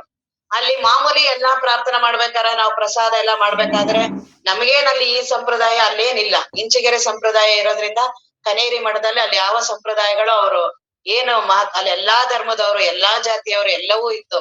ಅಲ್ಲಿ ಈ ಶಿವ ವಿಷ್ಣು ಆ ರೀತಿ ಏನಿಲ್ಲ. ಅಲ್ಲಿ ಮಾಮೂಲಿ ಪ್ರಾರ್ಥನೆ ಮಾಡ್ಬೇಕಾದ್ರೆ ಶ್ರೀ ಕೃಷ್ಣ ಗೋವಿಂದ ಹರೇ ಮುರಾರಿ ಅದನ್ನ ಮಾಮೂಲಿ ಹೇಳಿಸ್ತಿದ್ರು. ಆ ಗುರುಗಳು ಏನ್ ಮಾಡಿದ್ರು ಅದನ್ನ ಹೇಳ್ತಿರ್ಲಿಲ್ಲ. ಯಾಕೆಂದ್ರೆ ಅವ್ರಿಗೆ ಕೃಷ್ಣ ಗೋವಿಂದ ಇಷ್ಟ ಇಲ್ಲ. ಅವ್ರಿಗೆ ಓಂ ನಮಃ ಶಿವ ಏನ್ ಮಾಡಿದ್ರು ಹೇಳ್ತಿರ್ಲಿಲ್ಲ ಅವರು. ಶಿಬಿರ ಎಷ್ಟ್ ದಿನ ನಡೀತು, ತುಂಬಾ ಚಿಕ್ಕವರು ನೋಡಿದ್ರೇನೆ. ಅವಾಗ ಅಪ್ಪವ್ರು ಅಂತಿದ್ರು, ನೋಡ್ರಿ ಈಗ್ಲೇ ಇಷ್ಟ್ ಚಿಕ್ಕ ವಯಸ್ಸಿಗೆ ಅದು ಹೇಗೆ ನಾವು ಆ ಸಂಕುಚಿತ ಮನೋಭಾವನೆ ನಾವು ಹಾಗೆ ಬೆಳೆಸ್ತೀವಿ, ಅದ್ ಮನಸ್ಸು ಹಾಗೆ ತಯಾರಿ ಆಗ್ತಾ ಹೋಗುತ್ತೆ. ಬಾಯಲ್ಲಿ ಸಹ ಅವ್ರು ಹೇಳ್ತಿರ್ಲಿಲ್ಲ, ಮತ್ ಅಲ್ಲಿ ಕುತ್ಕೋತಿರ್ಲಿಲ್ಲ ಅವ್ರು, ಮತ್ ಭಗವದ್ಗೀತೆ ಮುಟ್ತಿರ್ಲಿಲ್ಲ. ಅಷ್ಟು ಅವರಿಗೆ ಆ ರೀತಿ. ಹಾಗಾಗಿ ಎಲ್ಲವನ್ನೂ ಪ್ರೀತಿಸ್ಬೇಕು, ಎಲ್ಲಾ ಜ್ಞಾನವನ್ನ ಪಡಿಬೇಕು. ಆಗಲೇ ನಾವು ಮಹಾತ್ಮರಾಗೋದು, ಆಗಲೇ ಆತ್ಮಜ್ಞಾನ ಆಗೋದು. ಮನಸ್ಸು ಯಾವುದೋ ಒಂದು ಸಂಕುಚಿತಕ್ಕೆ ಒಳಗಾದ್ರೆ ನಾವು ಆತ್ಮಜ್ಞಾನ ಪಡೆಯೋದು ಬಹಳ ಕಷ್ಟ. ಮನಸ್ಸು ಬಹಳ ವಿಸ್ತಾರವಾಗಬೇಕು. ಎಲ್ಲಾ ಕ್ಷೇತ್ರದ ಅಧ್ಯಯನ ಇರ್ಬೇಕು. ನಮ್ಮ ಅಪ್ಪವರಿಗೆ ಯಾವುದು ಗೊತ್ತಿರ್ಲಿಲ್ಲ. ಎಲ್ಲ ಸಂಸಾರದ್ದಾಗ್ಲಿ, ಅಧ್ಯಾತ್ಮದಾಗ್ಲಿ, ವ್ಯಾಪಾರದ್ದಾಗ್ಲಿ, ಯಾವ ಕ್ಷೇತ್ರ, ವಿಜ್ಞಾನ ಕ್ಷೇತ್ರ ಆಗ್ಲಿ, ಗಣಿತ ಕ್ಷೇತ್ರ ಆಗ್ಲಿ, ನಮ್ಮ ಏನ್ ಹೆಂಗಸರು ಮಕ್ಕಳು ಮನೆ ಬಗ್ಗೆ ಅಪ್ಪೋರಷ್ಟು ಚೆನ್ನಾಗಿ ಮನೆಯವ್ರಿಗೆ ನಮ್ಗೆ ಯಾರಿಗೂ ಗೊತ್ತಿರ್ಲಿಲ್ಲ. ಅಷ್ಟು ಚೆನ್ನಾಗಿ ಅಪ್ಪವ್ರಿಗೆ ಅದ್ರದ್ದೆಲ್ಲಾರ್ದುನುವೆ. ಹಾಗಾಗಿ ನಾವು ಎಲ್ಲಾ ಧರ್ಮವನ್ನ, ಎಲ್ಲಾ ಸಾಧನೆಗಳನ್ನ, ಇಲ್ಲೇನು ಮುಂದೆ ಯೋಗಗಳಿದೆ ಎಲ್ಲವನ್ನೂ ನಾವು ಪ್ರೀತಿ ಮಾಡೋದು. ನಾವೆಲ್ಲವನ್ನೂ ಪ್ರೀತಿ ಮಾಡಿ ಗೌರವ. ಅದೆಲ್ಲಾ ಸಾಧನೆಗಳು ಸಾಮಾನ್ಯ ಇರೋದಿಲ್ಲ. ಅವರು ದೇವರನ್ನೇ ಪಡೆಯಕ್ ಹೊರಟಿರೋರು. ಬರೀ ಜ್ಞಾನ ಮಾರ್ಗದವ್ರು ಮಾತ್ರ ನಾವು ದೇವರನ್ನ ಪಡೆಯೋದ? ಎಲ್ಲಾ ಮಾರ್ಗದವರು ಅದಕ್ಕೆ ಹೊರಟಿದ್ದಾರೆ. ಅದು ಅವ್ರವ್ರಿಗೆ ಗೊತ್ತು, ಅವ್ರವ್ರ ಅಂತರಂಗ ಕ್ಷೇತ್ರ, ಅವರ ಗುರುಗಳು. ಹಾಗಾಗಿ ನಮ್ಗ್ ಅದ್ರ ಬಗ್ಗೆ ಏನೂ ಗೊತ್ತಿಲ್ವಲ್ಲ, ನಮಗ್ ಗೊತ್ತಿಲ್ಲ ಅಂತ ಸುಮ್ನಾಗೋದು. ಅದ್ರ ಬಗ್ಗೆ ದ್ವೇಷ ಬೇಡ, ಅದ್ರ ಬಗ್ಗೆ ನಮಗ್ ವಿರೋಧ ಇರಬಾರ್ದು. ಎಲ್ಲವನ್ನೂ ಗೌರವ ಪೂರ್ವಕವಾಗಿ, ಎಲ್ಲಾ ಸಾಧಕರನ್ನು ನಾವು ಗೌರವ ಪೂರ್ವಕವಾಗಿ ನೋಡ್ಬೇಕು ಅವ್ರನ್ನ. ಇಲ್ಲಿ ಮುಂದೆ ಹೇಳ್ತಿದ್ದಾರೆ, ತನುವಿದ ನೀತಿ ಕ್ರಿಯಾಚರ್ಯ ಸ್ಥಳ. ಈಗ ಇದರಲ್ಲಿ ಕೆಲವು ಸೂತ್ರಗಳನ್ನ ನೋಡಿದೀವಿ. ನಿನ್ನೆ ಇದಾಗಿದೆ, ಕಡುಲೋಭದಿಂದ ಅದೆಲ್ಲ ಆಗಿದೆ. ಇವತ್ತು ತನುವಿದ ನುಳಿ ಇಂದ್ರ ಜಾಲ ಒಂದುಂಟೆ, ನೆನೆಗೋಲಿ ನಿಂದೆ ನೋಯಿಸುವ ಅಲಗುಂಟೆ. ತನುವಿದ ನುಳಿ ಇಂದ್ರ ಜಾಲ ಒಂದುಂಟೆ. ಈ ದೇಹಕ್ಕಿಂತ ಇಂದ್ರಜಾಲ ಇನ್ಯಾವ್ದು ಬೇಕಾಗಿದೆ? ನಾನಿದ್ದು ನಾನೇನೋ ಒಂದು ಪವಾಡ ಮಾಡಿ, ನಾನೇನೋ ಒಂದು ಸಾಧನೆ ಮಾಡಿ, ನಾನೇನೋ ಒಂದು ಸ್ವಲ್ಪ ಧ್ಯಾನವನ್ನ ಮಾಡಿ, ಏನೋ ಒಂದು ಸಿದ್ಧಿ ಬಂತು, ಏನೋ ಒಂದು ನನಗೆ ಬಂತು ಅಂತ ನಾನ್ ಮಾಡ್ತೀನಲ್ಲ, ಅದೇನ್ ದೊಡ್ಡದು? ದೇಹ ಇದೆಯಲ್ಲ, ಇದೇ ದೊಡ್ಡ ಒಂದು ಇಂದ್ರಜಾಲ. ಏನು ದೇಹದ ಒಳಗಡೆ ಎಷ್ಟು ಕಾರ್ಯಗಳು ನಡೆಯುತ್ತೆ, ನಮ್ಗ ಅದ್ರದ್ದು ಏನೂ ಪ್ರಜ್ಞೆ ಇಲ್ಲ. ಅದೆಲ್ಲ ಯಾವಾಗ್ಲೂ ಅದಕ್ಕೆ ಕೆಟ್ಟಾಗ ಅದೇನಾರು ಹೇಳ್ದಾಗ ಮಾತ್ರ ಓ ದೇಹ ಅನ್ನೋದೊಂದ್ ಇದೆ ಅಂತ ನಮಗೆ. ಇಲ್ಲ ಅಂದ್ರೆ ಅದು ನಾನು ಹುಟ್ಟೋದಕ್ಕಿಂತ ಮೊದ್ಲು, ಈಗಂತೂ ವಿಜ್ಞಾನ ಬಹಳ ಚೆನ್ನಾಗಿ ತೋರ್ಸುತ್ತೆ. ಯಾವಾಗ ಒಂದೇ ಒಂದು ಕ್ರೋಮೋಸೋಮ್ ಅಂತ ಏನೋ ಪ್ರಾರಂಭ ಆಗುತ್ತಲ್ಲ, ಅಲ್ಲಿಂದಾನೇ ಚಲನೆ ಪ್ರಾರಂಭ ಆಗುತ್ತೆ. ಯಾರು ಆ ಚಲನೆಗಳನ್ನೆಲ್ಲ ಮಾಡಿಸಿದವ್ರು ಯಾರು? ನಾವು ಆರಾಮಾಗಿ ಪ್ರಕೃತಿ ಅದು ಇದು ಹೇಳಿ ಸುಮ್ನಾಗ್ತಿ. ಯಾಕಂದ್ರೆ ಸಂಶೋಧನೆಗೆ ಹೋಗಿಲ್ಲ, ಆ ಕಡೆ ಲಕ್ಷ್ಯ ಕೊಟ್ಟಿಲ್ಲ. ಅದು ಈ ಒಂದೇ ಒಂದು ಸ್ವಲ್ಪ ಇರುತ್ತೆ, ಹಿಂಗೆ ಸಣ್ಣದಾಗಿ, ಆಗ್ಲೇ ಚಲನೆ ಪ್ರಾರಂಭ ಆಗುತ್ತೆ. ಪ್ರಾರಂಭ ಆಗ್ತಾ ಆಗ್ತಾ ಆಗ್ತಾ ಅದು ಒಂದು ದೇಹವನ್ನ ತಾಳುತ್ತಲ್ಲ, ಹೊಟ್ಟೆ ಒಳಗಡೆನೆ, ಗರ್ಭದೊಳಗಡೆನೆ ಬರುತ್ತಲ್ಲ, ಯಾರು ಮಾಡಿದ್ರದು? ಏನು ಆ ರಚನೆ ಅದ್ರೊಳಗಡೆ, ದೇಹದ ಒಳಗಡೆ ಏನು ನರಗಳ ಜೋಡಣೆ ಆಗಲಿ, ಹಾರ್ಟ್ ಆಗ್ಲಿ, ಕಿಡ್ನಿ ಆಗ್ಲಿ, ಎಷ್ಟು ಪಾರ್ಟ್ಗಳಿದೆ. ಅದು ಕೆಡುತ್ತಲ್ಲ, ಡಾಕ್ಟರ್ ಹತ್ರ ಹೋಗ್ತೀವಲ್ಲ, ಅವಾಗ ಗೊತ್ತಾಗುತ್ತೆ ಅಲ್ಲಿ ಎಷ್ಟು ಪಾರ್ಟ್ಗಳು. ಒಂದೊಂದಕ್ಕೊಬ್ಬೊಬ್ರು ಸ್ಪೆಷಲಿಸ್ಟ್. ನಾವು ಕರಳು ಅಂದ ತಕ್ಷಣ ಒಂದೇ ಅನ್ಕೋತೀವಿ, ಹೊಟ್ಟೆ ಅಂದ್ರೆ ಅದ್ರೊಳಗಡೆ ಎಷ್ಟು ವಿಭಾಗಗಳು, ಎಷ್ಟು ಆ ದೇಹ, ಎಷ್ಟು ಇಂದ್ರಜಾಲ ಇದೆ ಒಳಗಡೆ, ಮತ್ ಎಷ್ಟು ಕಾರ್ಯಗಳು. ಒಂದು ಕ್ಷಣ ನಿಲ್ದೇ ಇರೋ ಹಾಗೆ ರಕ್ತ ಪರಿಚಲನೆ ಆಗ್ಲಿ, ಉಸಿರಾಟ ಆಗ್ಲಿ, ಏನ್ ಜೀರ್ಣಕ್ರಿಯೆ ಆಗ್ಲಿ, ಎಲ್ಲವೂ ಸುಸಂಬದ್ಧವಾಗಿ. ಒಂದು ದಿನ ಯಾವ್ದೂ ನನಗ್ ಸಾಕು ಅಂತ ಕೂತಿಲ್ಲ. ಯಾವಾಗ ದೇಹದಿಂದ ಪ್ರಾಣ ಹೋಗುತ್ತೋ ಆಗ ಅವು ನಿಲ್ಲುತ್ತೆ. ಅಲ್ಲಿಯವರೆಗೂ ನನ್ನ ದೇಹದ ಒಳಗಡೆ ಇಷ್ಟು ಕಾರ್ಯಗಳು ನಡೆಯುತ್ತಲ್ಲ. ಮತ್ತೆ ವಿಪರೀತ ಬಹಳ ಶಬ್ದ ಇದೆ ಅಂತೆ ಒಳಗಡೆ. ಅದು ಎಷ್ಟು ಶಬ್ದ ನಮ್ಗೇನು ಹೊರಗಡೆ ಪ್ರಜ್ಞೆ ಇಲ್ಲ. ಅದು 5 ದ್ವಾರಗಳಿದೆ, 5 ಕಡೆ ಗಾಳಿ ಇದೆ. ಒಂದು ಕಡೆ ಬಲೂನ್ಗೆ ಏನಾದ್ರು ದ್ವಾರ ಆದ್ರೆ ಅದು ಒಡೆದೇ ಹೋಗುತ್ತೆ. ನಮ್ಗೆ 5 ಕಡೆ ಇದೆ, ಆದ್ರೂ ನಾವೇನು ಆಗಿಲ್ಲ. ಇದ್ರಿಗಿಂತ ಇಂದ್ರಜಾಲ ಏನು? ನಾನ್ ದೇಹದ ಕಡೆ ನಾನ್ ನೋಡೇ ಇಲ್ಲ. ಹೊರಗಡೆನೆ ಅದು ಬಹಳ ಚೆನ್ನಾಗಿ ಇದು ಅಲ್ಲ ಅಂತೀನಲ್ಲ. ನನ್ನ ದೇಹವನ್ನೇ ಲಕ್ಷ್ಯ ಕೊಟ್ಟು ನೋಡಿದ್ರೆ ಎಂತೆಂತ ಕಾರ್ಯಗಳು ದೇಹದ ಒಳಗಡೆ. ಕಣ್ಣು ಏನು 100 ವರ್ಷ ನೋಡುತ್ತಲ್ಲ, ಅದ್ರ ಹಿಂದೆ ಆ ಬೆಳಕಿದೆಯಲ್ಲ, ಯಾರು ಮಾಡಿದವ್ರು ಅದನ್ನ? ಏನಕ್ಕಾಗಿ ನನಗ್ ಮಾಡಿದ್ದಾರೆ? ನಾನ್ ಯಾವ ಬಹಳ ದೊಡ್ಡ ವ್ಯಕ್ತಿ, ನಾನ್ ಯಾವ ಬಹಳ ದೊಡ್ಡ ಮನುಷ್ಯ, ನಾನ್ ಏನ್ ಮಾಡಿದೀನಿ? ನನಗ್ ಯಾಕೆ ಎಲ್ಲರಿಗೂ ಹಾಗೆ ಕೊಟ್ಟಿದ್ದಾರೆ? ಇವ್ರು ಇಂಥ ಬಡವ್ರಿಗಿಲ್ಲ, ಇವ್ರಿಗಿಲ್ಲ, ಅವ್ರಿಗಿಲ್ಲ, ಏನೂ ಭೇದ ಇಲ್ಲ. 100 ವರ್ಷ ಏನೋ 1 ರೂಪಾಯಿ ಕೊಡದೆ. ಕಣ್ಣು ಏನು ತೋರ್ಸುತ್ತೆ? ಇಡೀ ಜಗತ್ತು ನೋಡಕ್ ಚಿಕ್ಕದಿದೆ, ಆದ್ರೆ ಅದೇನ್ ಜಗತ್ತು ಚಿಕ್ಕದಾಗ್ ಕಾಣತ್ತ? ಎಷ್ಟು ವಿಶಾಲವಾಗಿರೋದ್ರೂ ಕಾಣಿಸುತ್ತೆ. ಕಿವಿ ಏನು ಶಬ್ದ 100 ವರ್ಷ ಕೇಳ್ತೀನಿ. ಕಿವಿ, ಮೂಗು, ಏನು ಇಂದ್ರಿಯಗಳಿದೆಯಲ್ಲ, ಏನು ಎಷ್ಟು ಸುಂದರವಾಗಿದೆ. ಅದಿದ್ರೆ ನನ್ ಬದುಕು. ಅದ್ರಲ್ಲಿ ಒಂದ್ ಹೋದ್ರೂ ನನ್ ಬದುಕು ಹೋದಂಗೆ. ಕಣ್ ಕಾಣಿಸ್ಲಿಲ್ಲ, ಒಂದು ಪ್ರಪಂಚನೇ ನಂದು ಹೊರಟೋಯ್ತು. ಜಗತ್ತನ್ನ ಅನುಭವ್ಸೋದಕ್ಕೆ ಆಗಲ್ಲ. ಅಷ್ಟನ್ನು ನನಗೆ ಇಟ್ಟು ದೇವ ಕಳಿಸಿದಾನಲ್ಲ, ಪ್ರಕೃತಿ ಮಾಡಿದ್ಯಲ್ಲ, ಅದ್ರಿಗಿಂತ ಯಾವುದು ಇಂದ್ರಜಾಲ ಯಾವ್ದು ಬೇಕಾಗಿದೆ? ದೇಹದ ಒಳಗೆ ನಡೆಯುವ ಕಾರ್ಯಗಳು, ಹಾರ್ಟ್ ಒಂದು ಕ್ಷಣ ಬಿಡದೆ ಸಾಯುವವರೆಗೂ ನಡೆಸುತ್ತಲ್ಲ. ಮೆದುಳಲ್ಲೂ ಏನು ಅಷ್ಟು ನರಗಳು. ಮೆದುಳನ್ನ ಡಾಕ್ಟ್ರು ಅವ್ರು ಅದನ್ನೆಲ್ಲ ತೋರಿಸ್ತಾರಲ್ಲ, ನಮ್ಮ ಅಪ್ಪ ಅವ್ರು ಅದ್ರ ಬಗ್ಗೆ ಎಲ್ಲ ಬಹಳ ಚೆನ್ನಾಗಿ ಅವ್ರಿಗೆ. ಇಲ್ಲಿ ಬೆಂಗಳೂರಲ್ಲಿ ಅದ್ರದ್ದು ನಿಮಾನ್ಸ್ ಹಾಸ್ಪಿಟಲ್ ಅಲ್ಲೆಲ್ಲ ಆ ಮೆದುಳುಗಳನ್ನೆಲ್ಲ ಇಟ್ಟಿದ್ದಾರೆ. ವಿಜ್ಞಾನಿಗಳ ಮೆದುಳು ಹೇಗೆ, ಸಾಮಾನ್ಯರ ಮೆದುಳು ಹೇಗೆ, ಕಾಯಿಲೆ ಬಂದಿರುವ ಮೆದುಳು ಹೇಗೆ, ಅದ್ರಲ್ಲೆಲ್ಲ ಎಷ್ಟು ನರಗಳಿದೆ. ಏನು ನರಗಳ ಜೋಡಣೆ, ಯಾರು ಆ ನರಗಳ ಜೋಡಣೆ ಮಾಡಿದವರು? ಮತ್ತ ಅದು ಯಾವಾಗ್ಲೂ ಕ್ರಿಯೆಯಲ್ಲಿ ತೊಡಗಿದೆಯಲ್ಲ, ಅದು ನನಗೇನೋ ಅದ್ರ ಪ್ರಜ್ಞೆ ಇಲ್ಲ. ಇಲ್ಲಿ ಹೊರಗಡೆ ಬರೀ ಸುಮ್ನೆ ಮಾತಾಡ್ತೀನಿ, ಅದನ್ ಮಾಡ್ತೀನಿ, ಇದನ್ ಮಾಡ್ತೀನಿ. ಎಷ್ಟು ಹೇಗ್ ಬದುಕ್ತಿದೀನಿ ಅಂತ ನಮ್ಗೆ ಅನ್ಸುತ್ತೆ. ನನ್ ದೇಹದ ಬಗ್ಗೆನೆ ನಾನ್ ನೋಡೇ ಇಲ್ಲ ಒಂದ್ಸಲಿನು. ಏನೋ ಮೆದುಳಿನ ಕಾರ್ಯಗಳು, ಯಾಕೆ ಮೆದುಳು ಚುರುಕಿದೆ ಅಂತ ನನ್ಗೆ ಹಾಕೋತೀನಿ ಅದನ್ನ. ನಾನ್ ಬಹಳ ಬುದ್ಧಿವಂತ, ಬಹಳ ಇದು ಮಾಡ್ತಾ ಇರೋದೆಲ್ಲ ಮೆದುಳು. ದೇಹ ತಾನೇ ಎಲ್ಲ ಊಟ ಮಾಡಿ, ತಾನೇ ಅರಗಿಸಿ, ತಾನೇ ಎಲ್ಲ ಜೀರ್ಣಕ್ರಿಯೆ ಮಾಡಿ ಎಲ್ಲಾ ಮಾಡಿರೋ. ಆದ್ರೆ ನಾನ್ ಅಂತೀನಿ, ಇವತ್ ನನಗ್ ಬಹಳ ಜೀರ್ಣ ಆಯ್ತು. ಇವತ್ ನನಗ್ ಬರೀ ಒಂದೇ ಒಂದ್ ಏನ್ ಕೆಲ್ಸ ಅಂದ್ರೆ ಎಲ್ಲಾದ್ರೂ ನನ್ನ ನಾನು ಅಂತ ಅಭಿಮಾನ ಮಾಡೋದು, ಅದೊಂದೇ ನಾನ್ ಮಾಡೋದು. ದೇಹದಲ್ಲಿ ಏನ್ ಮಾಡ್ತೀನಿ ಅನ್ನೋ, ಏನ್ ಮಾಡಕ್ ಸಾಮರ್ಥ್ಯ ಇದೆ? ದೇಹಕ್ಕೆ ತನ್ನದೇ ಆದ ಸಾಮರ್ಥ್ಯ ಇದೆ ಅಂತಿದ್ರು ನಮ್ಮ ಅಪ್ಪ ಅವರು. ಚಳಿ, ಈ ಏನ್ ಚಳಿಗಾಲ ಅಂತೀವಲ್ಲ, ಅದನ್ನ ತಡೆಯುವ ಸಾಮರ್ಥ್ಯ ಅದಕ್ಕೆ ಇದೆ. ನಾವು ಬಹಳ ಅನುಕೂಲ ಇದೆ, ಎಲ್ಲ ಕೇಳೋರ್ ಇರ್ತಾರೆ, ನನಗ್ ತಡೆಯಕ್ಕಾಗಲ್ಲ, ನನಗ್ ಮಾಡಕ್ಕಾಗಲ್ಲ. ಹೊರಗಡೆ ಜಗತ್ತಲ್ಲಿ ಎಷ್ಟು ಜನ ಹೊರಗಡೆ ಮಲಗಿಲ್ಲ, ಎಷ್ಟು ಜನ ಹಿಮಾಲಯದಲ್ಲಿ ಇಂಥದ್ರಲ್ಲಿ ತಪಸ್ ಮಾಡೋರು ಎಷ್ಟು ಜನ ಇಲ್ಲ. ಅವರ ಶರೀರಗಳೇ ಮತ್ ಅಲ್ಲೂ ಎಲ್ಲ ಬದುಕಿದಾರಲ್ಲ ಜನಗಳು. ಮತ್ ದೇಹ ತಾನೇ ತಡ್ಕೊಳುತ್ತಲ್ಲ ಅಲ್ಲಿ. ಇನ್ನ ಬಿಸಿಲಿನ ನಾಡುಗಳಲ್ಲಿ ರಾಜಸ್ಥಾನ ಆಗ್ಲಿ, ಬೇರೆ ಕಡೆ ಎಲ್ಲ ಆಗ್ಲಿ, ವಿಪರೀತ ಬಿಸಿಲು, ಅಲ್ಲೂ ತಡೆಯುತ್ತೆ. ದೇಹಕ್ಕೆ ತನ್ನದೇ ಆದ ಭಾಷೆ ಇದೆ, ತನ್ನ ಸಾಮರ್ಥ್ಯ ಇದೆ. ಅದು ಮತ್ ಅದ್ರಿಗಿಂತ ಇಂದ್ರಜಾಲ ಯಾವ್ದಿದೆ? ಮತ್ ಅದು ಚೆನ್ನಾಗಿದ್ರೆ ನಾನ್ ಚೆನ್ನಾಗಿದ್ದಂಗೆ. ಅದ್ ಎಲ್ಲಿವರೆಗೂ ಚೆನ್ನಾಗಿರುತ್ತೋ ಅಲ್ಲಿವರೆಗೂ ನಾನ್ ಬಹಳ ಅಹಂಕಾರದಿಂದ, ಅಭಿಮಾನದಿಂದ, ಬಹಳ ಜೋರ್ ಮಾತುಗಳು ಎಲ್ಲ ಯಾವ್ದ್ರದ್ದು ದೇಹದ್ದು. ದೇಹ ಬಹಳ ಸಶಕ್ತ ಇದೆ ಅಂದ್ರೆ ಅವಾಗ ಮಾತೇ ಬೇರೆ ನಮ್ದು, ನಮ್ ಬದುಕೇ ಬೇರೆ. ನನಗ್ ಜ್ವರ ಬಂದಿರುತ್ತೆ, ಅವಾಗ್ ನನ್ ಮಾತು ಹೆಂಗಿರುತ್ತೆ? ಅವಾಗ್ ನನ್ನ ಯೋಚನೆಗಳಾಗ್ಲಿ, ನನ್ ಜ್ಞಾನ ಆಗ್ಲಿ ಎಲ್ಲ ಎಲ್ಲೋಗಿರುತ್ತಾಗ? ಅದೇ ಸ್ವಲ್ಪ ಹುಷಾರಾಗ್ಬಿಟ್ಟೆ, ಆಗ ಏನ್ ಮಾತುಗಳು, ಏನ್ ವೇದಾಂತದ ಮಾತಾಗ್ಲಿ, ಜ್ಞಾನದ ಮಾತುಗಳಾಗ್ಲಿ ಎಲ್ಲಾ ಅದು ನಾನ್ ಅನ್ಕೊಂಡಿದೀನಿ ಬಹಳ ಅದೆಲ್ಲ ದೇಹ ಚೆನ್ನಾಗಿದ್ದಿದ್ದಕ್ಕೆ. ದೇಹ ಅಸ್ತವ್ಯಸ್ತವಾದಾಗ ಮಾತಾಡು ನೋಡೋಣ. ದೇಹ ಯಾವಾಗ ಅಸ್ತವ್ಯಸ್ತ ಆಗುತ್ತೆ, ಮನಸ್ಸು ಕುಗ್ಗೋಗುತ್ತೆ. ದೇಹಕ್ಕೆ ಯಾವಾಗ ಕಾಯಿಲೆ ಬರುತ್ತೋ, ಯಾಕೆಂದ್ರೆ ಎರಡೂ ಒಂದೇ ಆಗಿರೋದು. ದೇಹ ಬೇರೆ, ಮನಸ್ಸು ಬೇರೆ ಅಲ್ಲ. ಮನಸ್ಸಿಗೂ ಏನಾದ್ರೂ ಒಂದು ವಿಪರೀತ ಏನೋ ದುಃಖ ಬಂತು, ದೇಹ ತಾನೇ ಕುಗ್ಗೋಗ್ಬಿಡುತ್ತೆ. ದೇಹ ಕೈ ಕಾಲೆಲ್ಲ ನಡಿಗೆ ಸುಸ್ತು, ಕಾಲೇ ಇಡಕ್ಕಾಗಲ್ಲ. ಏನಾದ್ರು ಬಹಳ ದೊಡ್ಡದು ಆಘಾತದ ಸುದ್ದಿ ಕೇಳ್ದೆ ಮಾಡ್ದೆ ನಡೆಯಕ್ಕೆ ಆಗಲ್ಲ. ಎರಡೂ ಒಂದನ್ ಬಿಟ್ಟು ಒಂದಿಲ್ಲ. ದೇಹ ಅಂದ್ರು ನಾನೇ, ಮನಸ್ಸಂದ್ರು ನಾನೇ. ಆ ದೇಹಕ್ಕಿಂತ ಯಾವ್ದು ಇಂದ್ರಜಾಲ, ಅದ್ರಿಗಿಂತ ಏನ್ ಅದ್ರಲ್ಲಿ ನಡೆಯುವ ಕಾರ್ಯಗಳನ್ನ, ಅದ್ರಿಗಿಂತ ಯಾವ್ದು ನಿನ್ ಹೊರಗಡೆ ಏನು ಇಂದ್ರಜಾಲ ಎಲ್ಲ ಮಾಡ್ತೀಯಲ್ಲ, ಅದೆಲ್ಲ ಮಾಡ್ತೀವಲ್ಲ, ನೋಡಕ್ ಹೋಗ್ತೀವಲ್ಲ, ಅದ್ರಿಗಿಂತನೂ ಇದ್ರಿಗಿಂತನೂ ಬೇಕಾ ನಿನ್ಗೆ ಇಂದ್ರಜಾಲ? ದೇಹದ ಒಳಗಡೆ ಇಷ್ಟ ಕಾರ್ಯಗಳೆಲ್ಲ ನಡೀತಿದೆಯಲ್ಲ, ಹಾರ್ಟ್ ಆಗ್ಲಿ, ಕಿಡ್ನಿ ಆಗ್ಲಿ, ಎಲ್ಲಾ ಕಾರ್ಯಗಳು ಏನ್ ನಡೀತಾ ಇದೆಯಲ್ಲ, ಅದು ಏನು ನಾನು ಹುಟ್ಟದಾಗಿಂದ ಹಿಡಿದು ನಾನು ದೇಹ ಬಿಡೋವರೆಗೂನು ನಡೆಯುತ್ತೆ ಒಳಗಡೆ ಕಾರ್ಯಗಳು. ಒಂದೂ ನಿಲ್ಸಲ್ಲ ಕಾರ್ಯಗಳು. ಅಷ್ಟು ಸುಸಂಬದ್ಧವಾಗಿ ನಡೆಯುತ್ತಲ್ಲ, ಯಾರು ಮಾಡ್ತಾ ಇರೋದು ಅದನ್ನ?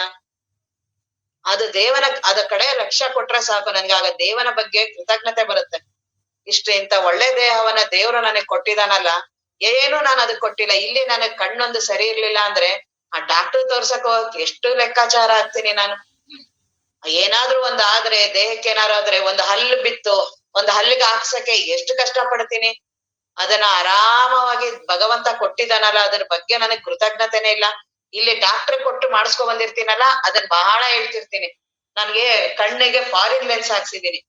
ಅದಕ್ಕೆ ಮೊದ್ಲದು 25,000 ರೂಪಾಯಿ ಇದೆಯಲ್ಲ, ಅದು ಕಾಮನ್ ಲೆನ್ಸ್. ನಾನು 35,000 ರೂಪಾಯಿದು, 50,000 ರೂಪಾಯಿ ಇದು ತುಂಬಾ ಚೆನ್ನಾಗಿದೆ, ಇದು ಫಾರಿನ್ ಲೆನ್ಸ್. ಇವನು ಈ ದುಡ್ಡಿನ ಕಡೆ, ಲೆನ್ಸಿನ ಕಡೆ ಹೊರ್ತು ಆ ಕಣ್ಣಲ್ಲೇ ಅದ್ರದ್ದು ಇರ್ಲಿಲ್ಲ ಅಂದ್ರೆ, ಒಂದು ಅಲ್ಲಿಂದ ನರ ಮೆದುಳಿಗೆ ಹೋಗುತ್ತೆ, ಆ ನರಾನೇ ಹೊರ್ಟೋಗಿದ್ರೆ ನೀನ್ ಯಾವ ಲೆನ್ಸ್ ಹಾಕಿದ್ರು ಕಾಣಲ್ಲ. ಹಾಗಾಗಿ ಈ ದೇಹದ ಬಗ್ಗೆ, ಇದ್ರ ಬಗ್ಗೆ ಕೃತಜ್ಞತೆ ಬೇಡವಾ? ಇದ್ರಿಗಿಂತ ಯಾವ್ದು ಇಂದ್ರಜಾಲ ಹೊಂದಿದೆ? ಮತ್ತೆ ನಾನು ಇಷ್ಟು ಚೆನ್ನಾಗಿ ಇವನ್ನೆಲ್ಲ ಅನುಭವಿಸ್ತಾ ಇದ್ದೀನಿ, 1 ರೂಪಾಯಿನೂ ಕೊಡದೆ. ಯಾರಿಗೆ ನಾವು ದುಡ್ಡು ಕೊಟ್ಟಿದೀವಿ? ಯಾವ ದೇವನು ಕೊಟ್ಟಿದೀವ? ಪ್ರಕೃತಿ ಕೊಟ್ಟಿದೀವ? ಮತ್ ಅವ್ರು ನನಗೆ ಇಷ್ಟೊಂದು ಕರುಣೆ ಮಾಡಿದಾರಲ್ಲ ನನಗೆ. ನಾನು 100 ವರ್ಷ ಸಮೃದ್ಧವಾಗಿ ಜಗತ್ತನ್ನ ಅನುಭವಿಸ್ತೀನಿ.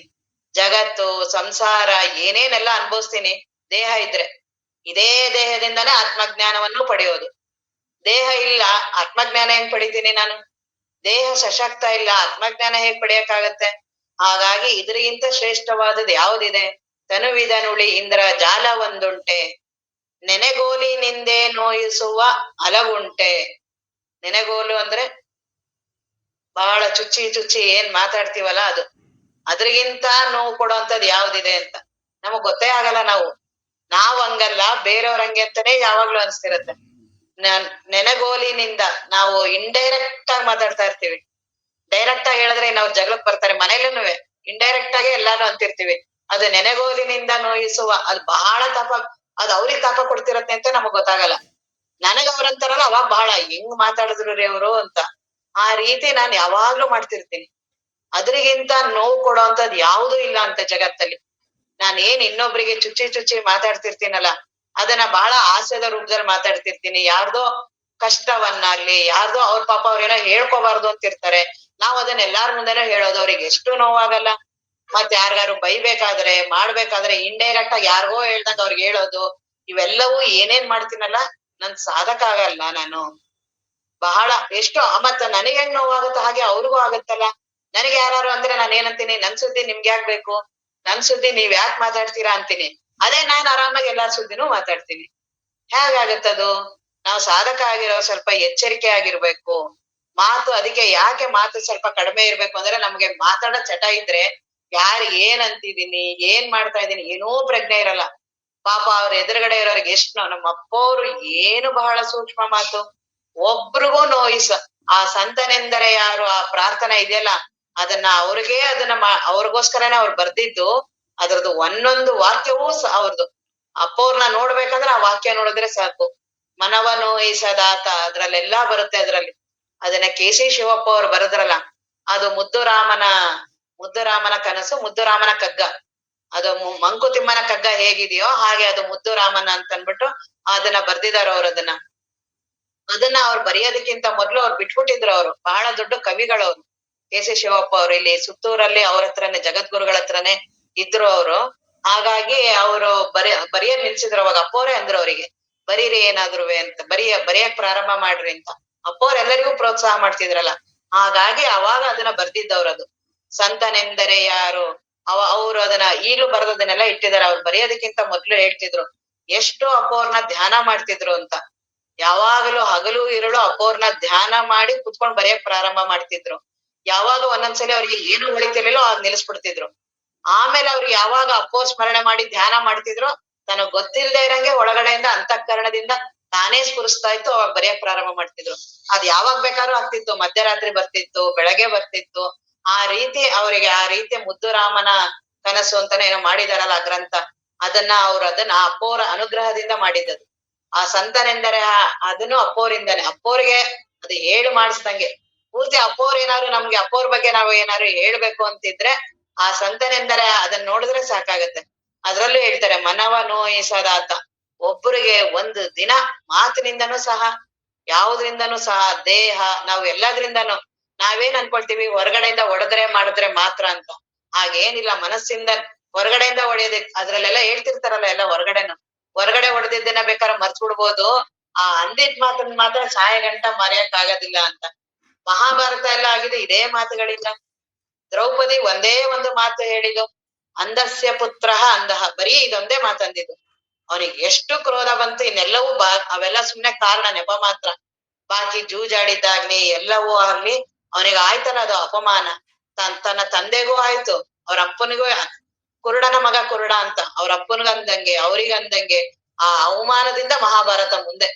ಆ ಒಂದೊಂದು ಮಾತುಗಳು ನಾವ್ ಏನೇನ್ ನುಡಿತೀವಲ್ಲ ಅವುಗಳೆಲ್ಲ ಬಹಳ ಸಾಧಕ ನಾನ್ ಸಾಧಕ ಆಗ್ಬೇಕು, ಆತ್ಮಜ್ಞಾನ ಪಡಿಬೇಕು ಅಂತಿದ್ರೆ ಸ್ವಲ್ಪ ಇವನ್ನೆಲ್ಲ ಅನುಸರಿಸ್ಬೇಕು.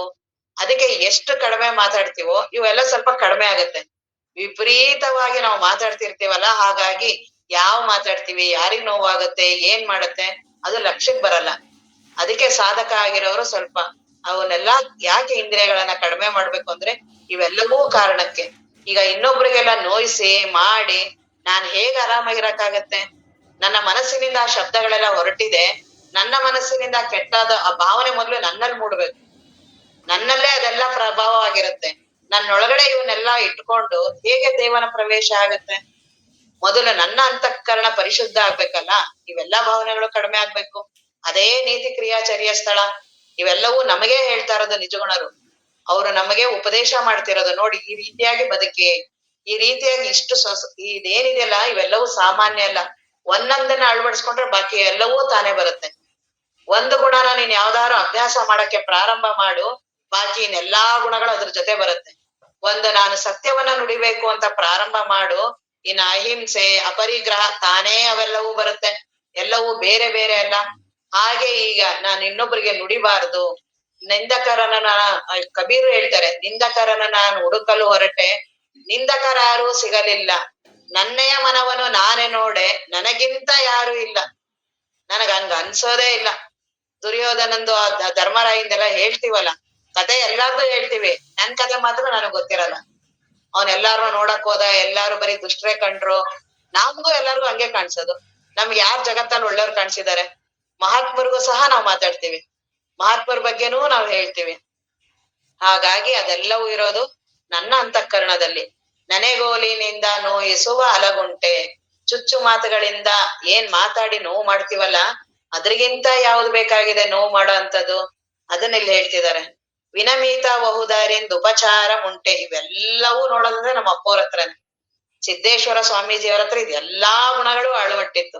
ಒಂದು ಎರಡು ಯಾವ್ದ್ಯಾವ್ದು ಅಂತ ಹೇಳೋದು. ವಿನಮಿತ, ಅಪ್ಪವರು ಎಲ್ಲಾರ್ಗಿಂತ ಮೊದ್ಲು ಅವರೇ ನಮಸ್ಕಾರ ಮಾಡ್ತಿದ್ರು.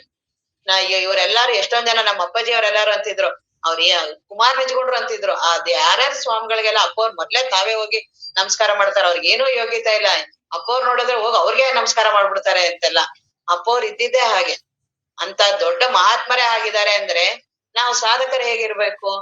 ವಿನಮೇತ ಔದಾರ್ಯಂದ್ ಉಪಚಾರ, ಅದ್ರಗಿಂತ ಉಪಚಾರ ಇನ್ನೇನು ಬೇಡವಂತೆ. ನೀನೇನು ದುಡ್ಡು ಕೊಟ್ಟು ಹಣ ಕೊಟ್ಟು ಏನೇನು ಊಟ ಮಾಡಿಸಿ ಅದು ಮಾಡಿ ಎಲ್ಲಾ ಮಾಡಿ ಅಲ್ಲೇನು ನೀನ್ ಗೌರವನೇ ಅವ್ರಿಗೆ ಕೊಡ್ಲಿಲ್ಲ ಅಂದ್ರೆ, ಮನೆಗೆ ಯಾರೋ ಅತಿಥಿಗಳು ಬಂದಿದ್ದಾರೆ, ಅವ್ರಿಗೆಲ್ಲಾ ಸಮೃದ್ಧವಾಗಿ ತಿನ್ನಿಸ್ದೆ ಉಣಿಸ್ದೆ ಬಹಳ ಅಹಂಕಾರದಲ್ಲೇ ಮಾಡಿದ್ರೆ ಅವ್ರಿಗೇನ್ ಖುಷಿ ಆಗತ್ತೆ? ಅದೇ ಬಹಳ ಪ್ರೀತಿಯಿಂದ ವಿನಯದಿಂದ ಅವ್ರಿಗೆ ಏನೋ ಕೊಡೋದ್ ಬೇಡ, ತುಂಬಾ ಪ್ರೀತಿಯಿಂದ ವಿನಯದಿಂದ ಮಾತಾಡಿ ನೋಡು, ಅವ್ರಿಗೆ ಎಷ್ಟು ಖುಷಿ ಆಗತ್ತೆ, ಅವ್ರಿಗೆ ಎಷ್ಟು ತಾಪಗಳ ಕಡಿಮೆ ಆಗತ್ತೆ, ಬಂದಿದ್ದಕ್ಕೆ ಅವ್ರಿಗೆ ಎಷ್ಟು ಖುಷಿ ಆಗತ್ತೆ. ವಿನಮೀತ ಹೋದರಿಂದ ಉಪಚಾರ ಮುಂಟೆ, ತನಗಿಂತ ಪ್ರಿಯವಾದ ವಿಷಯ ಒಂದುಂಟೆ. ಇದು ದೊಡ್ಡ ಜ್ಞಾನ ಅಂದ್ರೆ ಇದು. ನನಗೆ ಇಷ್ಟ ಆಗಿರೋದು ಯಾವುದೂ ಇಲ್ವಂತೆ ಜಗತ್ತಲ್ಲಿ. ಮತ್ ನಾನ್ ಏನೇನೆಲ್ಲ ಹೇಳ್ತೀನಲ್ಲ ಅದೆಲ್ಲ ಬರೀ ನಾಟಕ. ನನಗೆ ಇಷ್ಟ, ಗಂಡ ಇಷ್ಟ, ಮಕ್ಳಿಷ್ಟ, ದುಡ್ಡಿಷ್ಟ, ಎಲ್ಲ ಏನೇನ್ ಮಾತಾಡ್ತೀಯಲ್ಲ ಎಲ್ಲ ನನಗಿಷ್ಟ. ಇಲ್ಲ ಹಂಗಿಲ್ಲ, ನಾನು ಅವ್ರಿಗೋಸ್ಕರ ಇರೋದು. ಅವ್ರಿಗೆ ನಾನ್ ಅವ್ರಿಗೆ ಜೀವನ ಮಾಡಕ್ ಬರಲ್ಲ. ಯಾರಿಗೆ? ಮಕ್ಳಗ್ ಬರಲ್ಲ, ಗಂಡನಿಗ್ ಬರಲ್ಲ, ಯಾರಿಗೂ ಬರಲ್ಲ. ನಾನ್ ಅವ್ರಿಗೆ ಸರಿ ದಾರಿ ಮಾಡ್ತೀನಿ. ನನಗೋಸ್ಕರ ಮಾಡ್ತಿಲ್ಲ, ಅವ್ರು ಒಳ್ಳೇದಕ್ ಮಾಡ್ತಾ ಇರೋದು. ನಾನ್ ನನಗೋಸ್ಕರ ಬುದ್ಧಿವಾದ ಹೇಳ್ತಿಲ್ಲ ಅವ್ರಿಗೆ. ನನಗೇನ್ ಬೇಕಾಗಿಲ್ಲ ಇವೆಲ್ಲ. ಇದೇ ತಾನೇ ನಾವೆಲ್ಲ ಮಾತಾಡ್ತಿರ್ತೀವಿ. ನನಗೆ ಅಂತ ನಾನು ಏನು ಮಾಡ್ಕೊಳಲ್ಲ. ನಾನು ಯಾವಾಗ್ಲೂ ಮನೆ ಬಿಟ್ಟು ಹೊಟ್ಟೋಗ್ತಿದ್ದೆ. ಪಾಪ ಅವ್ರಿಗೆ ಏನೂ ತಿಳುವಳಿಕೆ ಬರಲ್ಲ, ಏನೇನೋ ಜೀವನ ಆಮೇಲೆ ಹಾಳಾಗ್ಬಿಡ್ತಾರೆ. ನಾವೇ ನೋಡ್ಬೇಕಾಗತ್ತಲ್ಲ, ಅದಕ್ ನಾನ್ ಹೇಳ್ತಾ ಇದ್ದೀನಿ. ನಾನ್ ಅವ್ರಿಗೋಸ್ಕರ ಹೇಳ್ತಾ ಇದ್ದೀನಿ, ಮಕ್ಳಿಗೋಸ್ಕರ ಬದುಕ್ತಿದ್ದೀನಿ, ಹೆಂಡತಿಗೋಸ್ಕರ ಬದುಕ್ತಿದ್ದೀನಿ. ಪರಮಾನುಭವ ಬೋಧೆ ಯಾಜ್ಞವಲ್ಕ ಮೈತ್ರಾದೇವಿಗೆ ಅವ್ರು ಅದನ್ನೇ ಹೇಳೋದವ್ರು.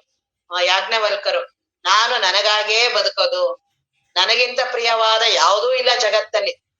ನಾನ್ ಸುಮ್ನೆ ಹಂಗ್ ನಾಟಕ, ಅದು ಲೋಕದ ಮಾತುಗಳು. ಕೇಳೋರು ಅಂತವ್ರೇ ಇರ್ತಾರೆ, ಹೇಳೋರು ಅಂತವ್ರೇ ಇರ್ತೀವಿ. ಹಾಗಾಗಿ ಅಲ್ಲಿ ಚೆನ್ನಾಗಿರುತ್ತೆ. ಆದ್ರೆ ಜ್ಞಾನದಲ್ಲಿ, ಜ್ಞಾನಿಗಳ ಮಹಾತ್ಮರ ಸನ್ನಿಧಾನದಲ್ಲಿ ಗೊತ್ತಾಗುತ್ತೆ ಅವೆಲ್ಲವೂ ಬರೀ ನಾಟಕದ ಮಾತುಗಳು. ಯಾವ್ದ್ರಲ್ಲೂ ಏನೂ ಹುರುಳಿಲ್ಲ ಅವೆಲ್ಲ. ನಾನಿಲ್ಲ, ನನ್ಗ್ ಅವ್ರಿಗೆ ಬದುಕ್ತಾ ಇದ್ದೀನಿ, ನನ್ ಇವ್ರಿಗೆ ಬದುಕ್ತಾ ಇದ್ದೀನಿ, ಅದೆಲ್ಲಾ ಸುಳ್ಳು. ಅವ್ರೆಲ್ಲಾರು ಆರಾಮಿದ್ರೆ ನನಗ ಖುಷಿ. ಗಂಡ ನಂಗೆಲ್ಲಾ ಚೆನ್ನಾಗ್ ತನ್ಕೊ, ಅವನೆಲ್ಲಾ ಆರಾಮಾಗಿದ್ರೆ ನನಗ್ ಖುಷಿ. ಅದಕ್ಕೆ ಇನ್ನೂ ಏನ್ ಬಣ್ಣ ಕಟ್ಟಿ ಹೇಳ್ತೀನಿ, ಅವ್ರೆಲ್ಲಾ ಹಂಗ್ ಕಷ್ಟ ಕೊಡೋದ್ರಿಂದಾನೇ ನಂಗೆ ಅಧ್ಯಾತ್ಮಕ್ ಬರಕ್ಕಾಯ್ತು. ಇದೇನ್ ಜ್ಞಾನ ಸಾಧಕರ ಮಾತುಗಳ?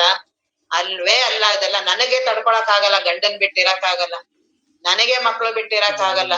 ನನಗೆ ಅವ್ರೆಲ್ಲಾರು ಆರಾಮಿದ್ರೆ ನನಗ್ ಬಹಳ ಖುಷಿ. ಅದಕ್ಕೆ ನನಗಿಂತ ಪ್ರಿಯವಾದ ವಿಷಯ ಒಂದಿಲ್ಲ. ಇದು ಯಾರಿಗೆ ಸ್ಪಷ್ಟವಾದ ಜ್ಞಾನ ಬರುತ್ತೋ ಅವ್ರ ಆತ್ಮಜ್ಞಾನಕ್ಕೆ ರೆಡಿ ಆದ್ವಿ, ನಾವು ಸಾಧಕರಾದ್ವಿ. ಇಲ್ಲ ನಾನು ಅವ್ರಿಗೋಸ್ಕರ ಇವ್ರು ಬದುಕ್ತಾ ಇದ್ದೀನಿ, ಅವ್ರಿಗೆ ಮಾಡ್ತಾ ಇದ್ದೀನಿ ಅನ್ನೋರು ಇನ್ನೂ ಅದರದ್ದು ಗೊತ್ತಾಗಿಲ್ಲ. ಆ ಜ್ಞಾನದ ಬಗ್ಗೆ ಇನ್ನೂ ನನಗ್ ಸ್ಪಷ್ಟತೆ ಬಂದಿಲ್ಲ.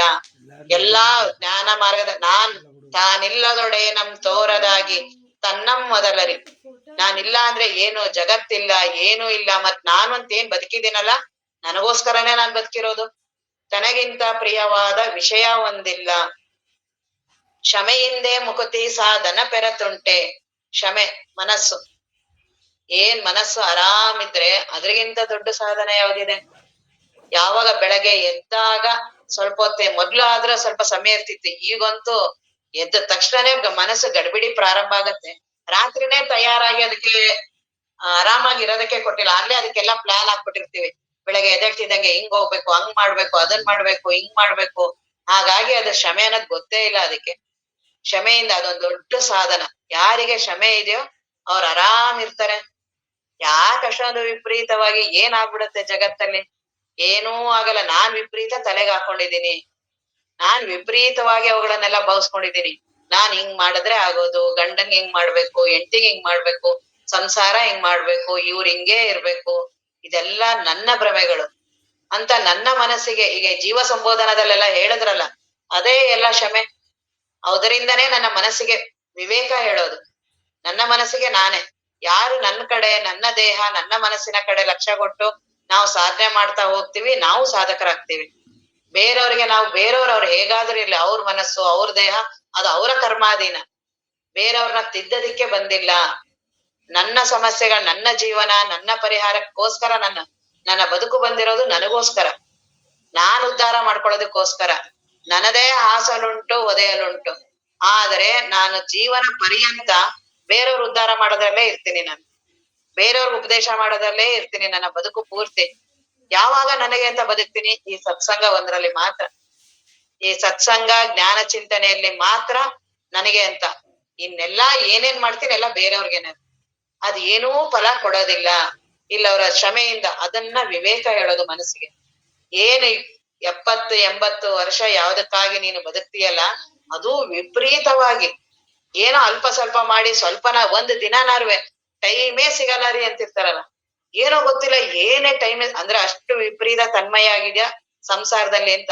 ಅದನ್ನ ಕೇಳೋರ್ಗು ಬಹಳ ಖುಷಿ, ಹೇಳೋರ್ಗು ಬಹಳ ಖುಷಿ. ಎಲ್ಲ ಅಂತವ್ರೇ ಇರ್ತೀವಲ್ಲ, ಅಂತವ್ರ ಸಂಘನೇ ಇರತ್ತಲ್ಲ.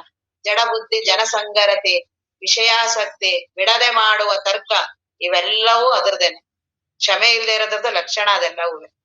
ಎಷ್ಟು ವಿಪರೀತ ಮಾತಾಡೋದು, ಅದೇ ವಿಚಾರಗಳನ್ನ ಹೆಂಡತಿರ್ದು ಮೋಹ ಮಮಕಾರಗಳ ಮಾತುಗಳು, ಕಾಮಿನಿ ಕಾಂಚನ ಕೀರ್ತಿಗಳ ಮಾತುಗಳು, ಇವುಗಳನ್ನೇ ಮಾತಾಡ್ತಾ ಇರುವಂತ ಮನಸ್ಸಿಗೆ ಹೇಗೆ ವಿವೇಕ ಬರುತ್ತೆ? ಸಮಾಧಾನ ಹೇಗಿರುತ್ತೆ? ಅವೆಲ್ಲವುಗಳಿಂದ ಮನಸ್ಸು ಇನ್ನೂ ಬಹಳ ಪ್ರಕ್ಷುಬ್ಧ ಆಗತ್ತೆ. ನಾವೇ ಒಂದೊಂದಿನ ನೋಡ್ಬೇಕು. ಸುಮ್ನೆ ಕೂತಿರ್ತೀವಿ, ಯಾರ್ದೋ ಏನೋ ಒಂದ್ ವಿಷಯ ಕೇಳಿ ಮನಸ್ಸಲ್ಲಿ ತಾನೇ ರಾಗದ್ವೇಷ ಬರುತ್ತಲ್ಲ. ಯಾಕೆ ಬರುತ್ತೆ? ಒಂದೊಂದ್ಸರಿ ತಾನೇ ಯಾವ್ದೋ ನೆನ್ಪು ಮಾಡ್ಕೊಳುತ್ತೆ. ಚಿಕ್ಕದ್ರಲ್ಲಿ ಆಗಿದ್ ಘಟನೆನೋ, ಯಾರೋ ಏನೋ ಹೇಳಿದ ಘಟನೆಗಳು, ಯಾವಾಗ್ಲೋ ಆಗಿದ ಅಪಮಾನಗಳು, ಯಾವಾಗ್ಲೂ ಆಗಿದ ದುಃಖಗಳು, ಅದು ಯಾವಾಗ ಬೇಕಾದ್ರೂ ಬರ್ಬೋದು ಅವುಗಳೆಲ್ಲ. ಅದಕ್ಕೆ ಆ ಕ್ಷಮೆ ತುಂಬಾ ಅವಶ್ಯಕತೆ. ಆಗ ಆ ಕ್ಷಮೆಗೆ ಹೇಳೋದು ಬೇಡ. ಆಗೋಗಿದೆ ಘಟನೆಗಳು, ನಡೆದೋಗಿರುವ ಘಟನೆಗಳು, ಯಾಕಷ್ಟು ವಿಪರೀತ? ನಮ್ಮ ಅಪ್ಪವ್ರು ಅದನ್ನ ಬಹಳ ಸರಳ ಮಾಡ್ತಿದ್ರು. ಅವರ ಸನ್ನಿಧಾನದಲ್ಲಿ ನಮ್ಮೆಲ್ಲಾ ಭ್ರಮೆಗಳು ಹೋಗ್ತಿತ್ತು. ಅದಕ್ಕೆ ಯಾಕೆ ಮಹಾತ್ಮರ ಸಂಘ ಬೇಕು? ಯಾಕೆ ಅವರೇ ತೀರ್ಥ, ಅವರೇ ದೈವ, ಯಾಕೆ ಎಲ್ಲವೂ ಸಕಲವೂ ಅವರೇ? ವೇದಗಳು ಅವರೇ, ಉಪನಿಷತ್ತುಗಳು ಅವರೇ, ಬ್ರಹ್ಮವಸ್ತುವು ಅವರೇ, ಜ್ಞಾನವೂ ಅವರೇ, ದೇವ್ರು ಅವರೇ, ಎಲ್ಲವೂ ಅವರೇ ಅಂತ ಯಾರು ಅವ್ರ ಹತ್ರ ನಂಬಿ ಹೋಗ್ತೀವೋ ಅಲ್ಲಿ ತಾನೇ ಮನಸ್ಸು ಶಾಂತ ಆಗತ್ತೆ. ನಾನಾಗಿ ನಾನು ಮಾಡ್ಕೋತೀನಿ ಮನಸ್ಸು ಅಂದ್ರೆ ಬಹಳ ಸ್ವಲ್ಪ ಕಷ್ಟ. ಅದಕ್ಕೆ ಆಗ್ಲೇ ವಿಪರೀತ ಭ್ರಮೆಗಳಿರೋದ್ರಿಂದ, ಹಾಗಾಗಿ ಈ ಸತ್ಸಂಗ ಮಾಡೋದ್ರಿಂದ, ಈ ಸತ್ಸಂಗ ಇಂಥ ವಾತಾವರಣದಲ್ಲಿ ಅದು ತಾನು ಸ್ವಲ್ಪ ಪ್ರಶಾಂತ ಆಗತ್ತೆ. ಅದೇ ಕ್ಷಮೆ. ಯಾವಾಗ ಈಗ ಲಕ್ಷ್ಯ ಕೊಟ್ಟು ಈಗ ಹೇಳೋದನ್ನ ಕೇಳ್ತಾ ಇರ್ತೀವಿ, ಈಗ ಪ್ರವಚನದ ಕಡೆ ಲಕ್ಷ್ಯ ಕೊಡ್ತೀವಲ್ಲ, ಅದೇ ಕ್ಷಮೆ. ಅಷ್ಟು ನಮಗೆ ಆ ಮನಸ್ಸು ಉಪಕಾರ ಮಾಡ್ತಲ್ಲ, ಅದು ಕೃತಜ್ಞತೆ. ಅದು ನಮಗೆ ದೇವನ ಕೃತಜ್ಞತೆ. ಇಲ್ಲಿದ್ರುನು ಅದು ಮನಸ್ಸು ನನಗೆ ಇಷ್ಟ ಆಗ್ತಿಲ್ಲ ಅಂದ್ರೆ ಇನ್ನೊಂದ್ ಸ್ವಲ್ಪ ದಿನ ಬಾ, ಅದು ನಿಧಾನಕ್ಕೆ. ವಿಪರೀತ ಅದಕ್ಕೆ ವಾಸನೆಗಳು ಬಹಳ ಮಾಡಿದೀನಿ, ನಾನೇ ಮಾಡಿದೀನಿ, ಯಾರು ಹೊರಗಡೆ ಅವರಲ್ಲ. ನಾನೇ ಊಟದಾಗಿಂದ ಅಂತವ್ರದೇ ಸವಾಸ ಮಾಡಿ, ಅಂತದೇ ಮಾತಾಡಿ, ಅಂತದೇ ಕೇಳಿ ಕೇಳಿ ಕೇಳಿ ಭ್ರಮೆಗಳಾಗಿದೆ. ಈಗ ಇಲ್ಲಿ ಈ ರೀತಿಯಾಗಿ ಕೇಳ್ತಾ ಹೋಗು, ತಾನೇ ಕ್ಷಮೆ ಬರುತ್ತೆ. ಈ ಜ್ಞಾನ ಪ್ರವಚನದಿಂದ ಕ್ಷಮೆ ತಾನೇ ಬರುತ್ತೆ. ಯಾವಾಗ ಕ್ಷಮೆ ಬರುತ್ತೋ ಜೀವನ ಆರಾಮಾಗ್ತೀವಿ, ತಣ್ಣಗಾಗ್ತೀವಿ. ಏನು ಬಹಳ ಐಶ್ವರ್ಯ ಬಂದ್ಬಿಡ್ತೋ, ಗಂಡ ಹೆಂಗಂಗೋ ಇದ್ದೊಂದ್ ಸರಿ ಆಗ್ಬಿಟ್ಟ, ಹೆಂಡತಿ ಸರಿ ಆಗ್ಬಿಟ್ಟ, ಮಕ್ಳು ಸರಿ ಆಗ್ಬಿಟ್ರ, ಇದು ಜ್ಞಾನ ಅಲ್ಲ. ತುಂಬಾ ಜನ ನಮ್ಮ ಅಪ್ಪಾಜಿ ಹತ್ರ ಪ್ರವಚನ ಬರೋರೆಲ್ಲ ಅಂತಿದ್ರು, ಅವ್ರು ಜ್ಞಾನ ಸರಿಯಾಗಿ ಅರ್ಥ ಆಗಿಲ್ಲ ಅನ್ನೋದ್ರದ್ದು ಲಕ್ಷಣ. ಅವ್ರದ್ದು ತಾಯಿ ಏನೋ ದೇಹ ಬಿಟ್ಟಿದ್ರು, ಅವಾಗ ಅಪ್ಪಾಜಿ ಅವರೆಲ್ಲ ನೋಡಕ್ ಹೋಗಿದ್ರಂತೆ. ಅವಾಗ ಅವ್ರ ಅಂದ್ರಂತೆ, ನೋಡಿ ಇಷ್ಟೊಂದ್ ದಿನ ಎಲ್ಲ ಪ್ರವಚನ ಕೇಳಿದ್ರು, ನೋಡಿ ಈಗ ಸತ್ತೋದ್ರು ಅಂತ. ಪ್ರವಚನ ಕೇಳಿದ್ರೆ ಇದೆ, ನಾವ್ ಯಾವ ರೀತಿ ಜ್ಞಾನವನ್ನ ಅರ್ಥ ಮಾಡ್ಕೋತೀವಿ ಅಂತ ಗೊತ್ತಾಗತ್ತಲ್ಲ. ನೋಡಿ ಇಷ್ಟ ದಿನ ಪ್ರವಚನಕ್ಕೆ ಬರ್ತಿದೀನಿ, ನನ್ಗೇನೋ ಕಡಿಮೆ ಆಗಿ ನನ್ಗೆ ಹಂಗೆ ದುಃಖ ಇದೆ. ಹಾಗಾದ್ರೆ ನನ್ ಕೇಳುವ ರೀತಿಯಲ್ಲಿ ತಪ್ಪಿದೆ. ಅವ್ರು ಏನ್ ಹೇಳ್ತಿದಾರೆ ಆ ಕಡೆ ಕೇಳುವ ಲಕ್ಷ್ಯನೂ ಇಲ್ಲ. ಅವ್ರೆಲ್ಲ ಏನ್ ಹೇಳ್ತಿದಾರೆ ಅದೆಲ್ಲವೂ ಏನೋ ಬದಲಾವಣೆ ಆಗೋದಿಲ್ಲ. ಅದೆಲ್ಲ ಇರೋದ್ ನಿನ್ನೊಳಗೇನೆ. ಆ ರೀತಿ ಆಗ್ಬೇಕು, ಆ ರೀತಿ ಮನಸ್ಸಿಗೆ ಬರ್ಬೇಕಂದ್ರೆ ಈ ಕ್ಷಮೆ ಮುಖ್ಯ. ಆ ಕ್ಷಮೆ ಸ್ವಲ್ಪ ತಣ್ಣಗಾಗ್ಬೇಕು. ಕೇಳೋ ಪ್ರಜ್ಞೆನೇ ಇಲ್ಲ ಅದಕ್ಕೆ. ತಾನೇ ಮಾತಾಡುತ್ತೆ ಮಾತಾಡುತ್ತೆ, ತಾನೇ ಅದನ್ನೆಲ್ಲ ನಿರ್ಧಾರ ಮಾಡುತ್ತೆ. ಗುರುಗಳನ್ನೂ ಅದೇ ನಿರ್ಧಾರ ಮಾಡೋದು, ಸಾಧನೆನೂ ತಾನೇ ನಿರ್ಧಾರ ಮಾಡೋದು, ಸರಿ ಅನ್ನೋದು ಅದೇ, ತಪ್ಪನ್ನೋದು ಎಲ್ಲಾ ಮಾತಾಡ್ತಾ ಇರೋದು ಯಾವ್ದು?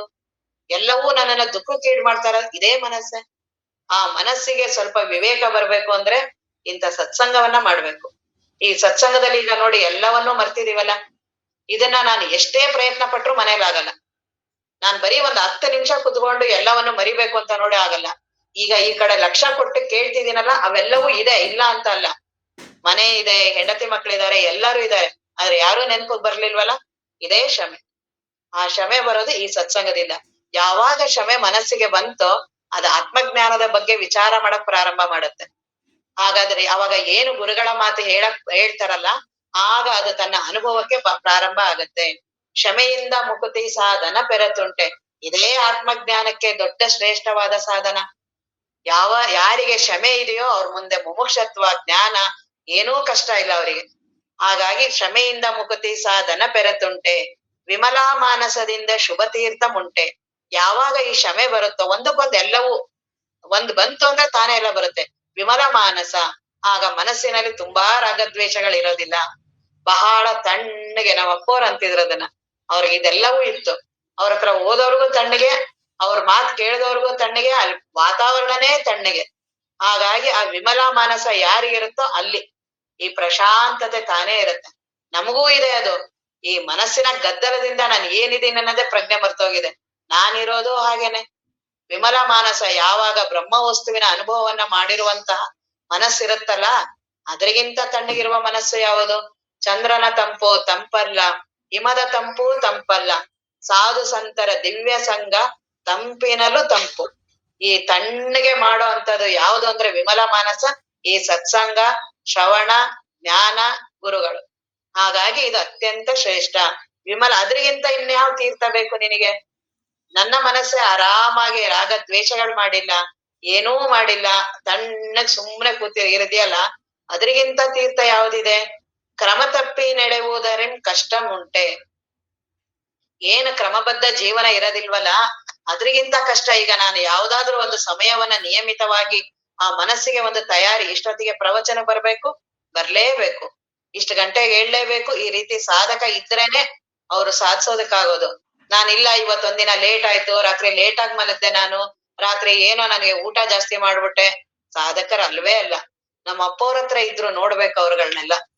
ಒಬ್ಬೊಬ್ರು ಗುರುಗಳು ಏನು ಎಲ್ಲರೂ ಚಿಕ್ಕವ್ರೇನೆ, ಎಲ್ಲರೂ ನಮ್ಮಂಗೇನೋ ದೊಡ್ಡವರಾದ್ಮೇಲೆ ಬಂದವರಲ್ಲ. ಎಷ್ಟು ಚಿಕ್ಕವರೆಲ್ಲ, ಅವ್ರೆಲ್ಲ ಏನು ಕ್ರಮ ತಪ್ಪಿ.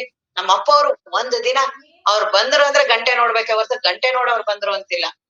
ಒಂದು ಕ್ಷಣ, ಒಂದು ಸೆಕೆಂಡ್ ಪ್ರವಚನ ಆಗ್ಲಿ, ಅವ್ರ ಬೆಳಗ್ಗೆ ಎದೊಳೋದಾಗ್ಲಿ, ಮತ್ತ ಅಲ್ಲಿರೋರ್ಗೆ ಯಾರಿಗೂ ಹೇಳ್ತಿರ್ಲಿಲ್ಲ. ಅಪ್ಪ ಅವ್ರು ಎದ್ದಿದ್ದಾರೆ ಅಂದ ತಕ್ಷಣ ಅವ್ರೇ ನಾನು ಮುಪ್ಪಿನ ಕಾಡಸಿದ್ದೇಶ್ವರ ಅವ್ರೆಲ್ಲಾರು ಇದ್ರಲ್ಲ ಅವ್ರ ಹತ್ರ, ಅವ್ರನ್ನ ಕೇಳ್ತಿದ್ವಿ, ನಿಮಗ್ ಬೆಳಗ್ಗೆ ಅಷ್ಟೊತ್ತಿಗೆ ಅಪ್ಪವ್ರು ಮೊದ್ಲೆಲ್ಲ 3-3:30 ಎದ್ದೇಳ್ತಿದ್ರಲ್ಲ, ನಿಮಗ್ ನಿದ್ದೆ ಬರಲ್ವಾ ನಿಮ್ಗೆ? ಅಕಸ್ಮಾತ್ ಎಚ್ಚರ ಆಗಿದ್ದಾರೆ ಅಂತ. ಅದಕ್ಕೆ ಅವ್ರು ಅಂತಿದ್ರು, ರಾತ್ರಿನೇ ಕಡಿಮೆ ಆಹಾರ ಮಾಡ್ತೀವಿ ನಾವು. ಯಾಕೆ ಅವ್ರು ಸಾಧಕ ಆಗಲ್ಲ? ಯಾಕೆ ಬ್ರಹ್ಮಜ್ಞಾನಿಗಳಾಗೋದಿಲ್ಲ? ರಾತ್ರಿ ನಾವು ಆಹಾರ ಅವ್ರ 5-6 ಗಂಟೆಗೆ ಮುಗಿಸ್ಬಿಡ್ತಾರ ಆಹಾರನ, ಆಗ ಕಡಿಮೆ ತಗೊಳ್ಳೋದು. ಯಾಕೆ ನಮ್ಗೆ ವಿಪರೀತ ನಿದ್ದೆ ಅಂದ್ರೆ ವಿಪರೀತ ತಾಮಸ ಆಹಾರಗಳು, ವಿಪರೀತ ತಿನ್ನೋದು, ಯಾವಾಗ್ಲೋ ಮಲ್ಗೋದು, ಮೊಬೈಲ್ ಹಿಡ್ಕೊಂಡು ಏನು ನಿದ್ರೆ, ಯಾವಾಗ್ಲೋ ಬೆಳಗ್ಗೆ. ಹೇಗೆ ನಮಗೆ ಅನುಗ್ರಹ ಆಗುತ್ತೆ? ಹೇಗೆ ನಾವು ಆತ್ಮಜ್ಞಾನವನ್ನ ಪಡಿತೀವಿ? ನಿಜಗುಣರು ಇವರೆಲ್ಲರೂ ಸುಮ್ನೆ ಅವರು ಹೇಳ್ತಿದಾರ? ಈ ರೀತಿ ಇದ್ರೇನೆ ಆತ್ಮಜ್ಞಾನ ಆಗೋದು. ಈಗೆಲ್ಲ ನೀತಿ ಕ್ರಿಯಾಚರ್ಯ ಸ್ಥಳ, ಈ ರೀತಿ ಇರ್ಬೇಕು ನಾವು ಅಂತ ಅವ್ರು ಹೇಳ್ತಿರೋದು. ನೀವ್ ಜ್ಞಾನದವರು, ನೀವೆಲ್ಲ ಇರ್ಬೇಡಿ ಅಂತ ಏನಾದ್ರು ಹೇಳ್ತಿದಾರ ಅವರು? ಇಲ್ಲ, ಬರೀ ಜ್ಞಾನ ಚಿಂತನ ಒಂದ್ ಮಾಡಿ ಬಂದ್ ಶ್ರವಣ ಒಂದ್ ಕೇಳಿ ನಿಮ್ ಪಾಡಕ್ ನೀವ್ ಹೆಂಗಾರು ಜೀವನ ಮಾಡಿ ಅಂತ ಏನಾರು ಹೇಳ್ತಿದಾರ? ಇವೆಲ್ಲವೂ ನಮ್ಗೆ ಹೇಳ್ತಿರೋದು. ಇದೆಲ್ಲವೂ ಜ್ಞಾನಿಗಳಿಗೆ ಹೇಳ್ತಿರೋದಲ್ಲ, ನಮ್ಮ ಸಾಧಕರಿಗೆ. ಕ್ರಮ ತಪ್ಪಿ ನಡೆಯುವುದರೇನ್ ಕಷ್ಟ ಉಂಟೆ. ಅದು ಒಂದು ದಿನ ಅದು ಹೇಗಿದೆ ಮನಸ್ಸು ಅಂದ್ರೆ ಅದಕ್ಕೆ ಯಾವ ರೀತಿ ತಯಾರಿ ಕೊಡ್ತೀವಿ. ಇನ್ನ ಗಡಿಯಾರ ಬೇಡ, ಏನೂ ಬೇಡ. ಅಲ್ಲಿ ಅಪ್ಪವ್ರ ಹತ್ರ ಏನೂ ಇರ್ಲಿಲ್ಲ, ಕರೆಕ್ಟ್ ಆಗಿ ಅದನ್ನ ನಮ್ಮ ಅಪ್ಪವ್ರು ನಮಗೂ ಅದೇ ಹೇಳ್ತಿದ್ರು, ಏನಿಲ್ಲ ಅದಕ್ಕೆ ಅಭ್ಯಾಸ ಮಾಡಿಸ್ತೀವಿ. ಆ ಮನಸ್ಸಿಗೆ ಅದು ಅಭ್ಯಾಸ ಆಯ್ತು, ತಾನೇ ಅದನ್ನ. ಈಗ ನಮ್ಗೆ 6:30 ಪ್ರವಚನ ಬರ್ಬೇಕು ಅಂತ ತಾನು ರೂಢಿ ಇದೆಯಲ್ಲ, ಅದು ತಾನೇ ಕರ್ಕೊಂಡ್ ಬರುತ್ತೆ. ಪ್ರಾರಂಭದಲ್ಲಿ ಸ್ವಲ್ಪ ಕಷ್ಟ, ಯಾಕೆಂದ್ರೆ ಅದಕ್ಕೆ ಅಭ್ಯಾಸ ಇರ್ಲಿಲ್ಲ. ಒಂದು ಸಲ ಅಭ್ಯಾಸ ಮಾಡಿಸಿದ್ವಿ, ಕೊನೆವರೆಗೂ ಅದು ತಾನ್ ಬಿಡಲ್ಲ. ಅದನ್ನ ತಾನಾಗಿ ತಾನೇ ಮಾಡುತ್ತೆ. ಪ್ರಾರಂಭದಲ್ಲಿ ಸ್ವಲ್ಪ ಅದಕ್ಕೆ ಅಭ್ಯಾಸ ಬೇಕು. ಆ ರೀತಿ ಮಾಡೋದ್ರಿಂದ ಜ್ಞಾನ ಅಳವಡುತ್ತೆ. ಈಗ ಪ್ರವಚನಕ್ಕೆ ನಾನು 6:30 ಅಂತ ನಾನು ತಯಾರಾಗ್ಲಿಲ್ಲ ಅಂದ್ರೆ, ಆರಾಮಾಗಿ 7 ಗಂಟೆಗೆ ಬಂದೆ, 7:15 ಬಂದೆ ಅಂದ್ರೆ ಹೇಗೆ ಜ್ಞಾನ ಅಳವಡುತ್ತೆ? ಜಗತ್ತಲ್ಲೇ ಆಗ್ಲಿ, ನೀವು ಎಷ್ಟ್ ಗಂಟೆಗಾದ್ರೂ ಆಫೀಸ್ಗೆ ಹೋದ್ರೆ ಅವ್ರು ಸೇರ್ಸ್ಕೊತಾರ? ಎಷ್ಟ್ ಗಂಟೆಗಾದ್ರೂ ನೀವು ಬನ್ನಿ ಅಂತಾರ ಅವರು? ಅಲ್ಲೆಲ್ಲಾ ಕ್ರಮ ತಪ್ಪಿ ಒಂಚೂರು, ಯಾಕೆಂದ್ರೆ ಅಲ್ಲಿ ಬೈತಾರೆ, ಒತ್ತಡ ಇದೆ ಅಲ್ಲಿ. ಅದೆಲ್ಲ ಯೋಗಿಗಳಲ್ಲ, ಅದನ್ನೆಲ್ಲ ಯೋಗಿಗಳನ್ನಲ್ಲ. ಎಲ್ಲವೂ ನನಗ್ ಚೆನ್ನಾಗಿದ್ದಾಗ ದೇವನಿಗಾಗಿ ನಾನು ಆ ಸಮಯವನ್ನ ಪರಿಪಾಲನೆ ಮಾಡ್ತೀನಲ್ಲ, ಸತ್ಸಂಗ, ಗುರುಗಳು, ಸಾಧನೆಗೆ ಮಾಡ್ತೀವಲ್ಲ, ಅವರು ನಿಜವಾದ ಯೋಗಿಗಳು. ಕ್ರಮ ತಪ್ಪಿ ನಡೆಯುವುದರಿನ್ ಕಷ್ಟ ಮಿನ್ನುಂಟೆ, ಮಮಕಾರದಿಂದೆ ಮಿಕ್ಕಿನ ಬಂಧ ಮುಂಟೆ. ಪುನಃ ನಾಳೆ ನೋಡೋಣ. ಓಂ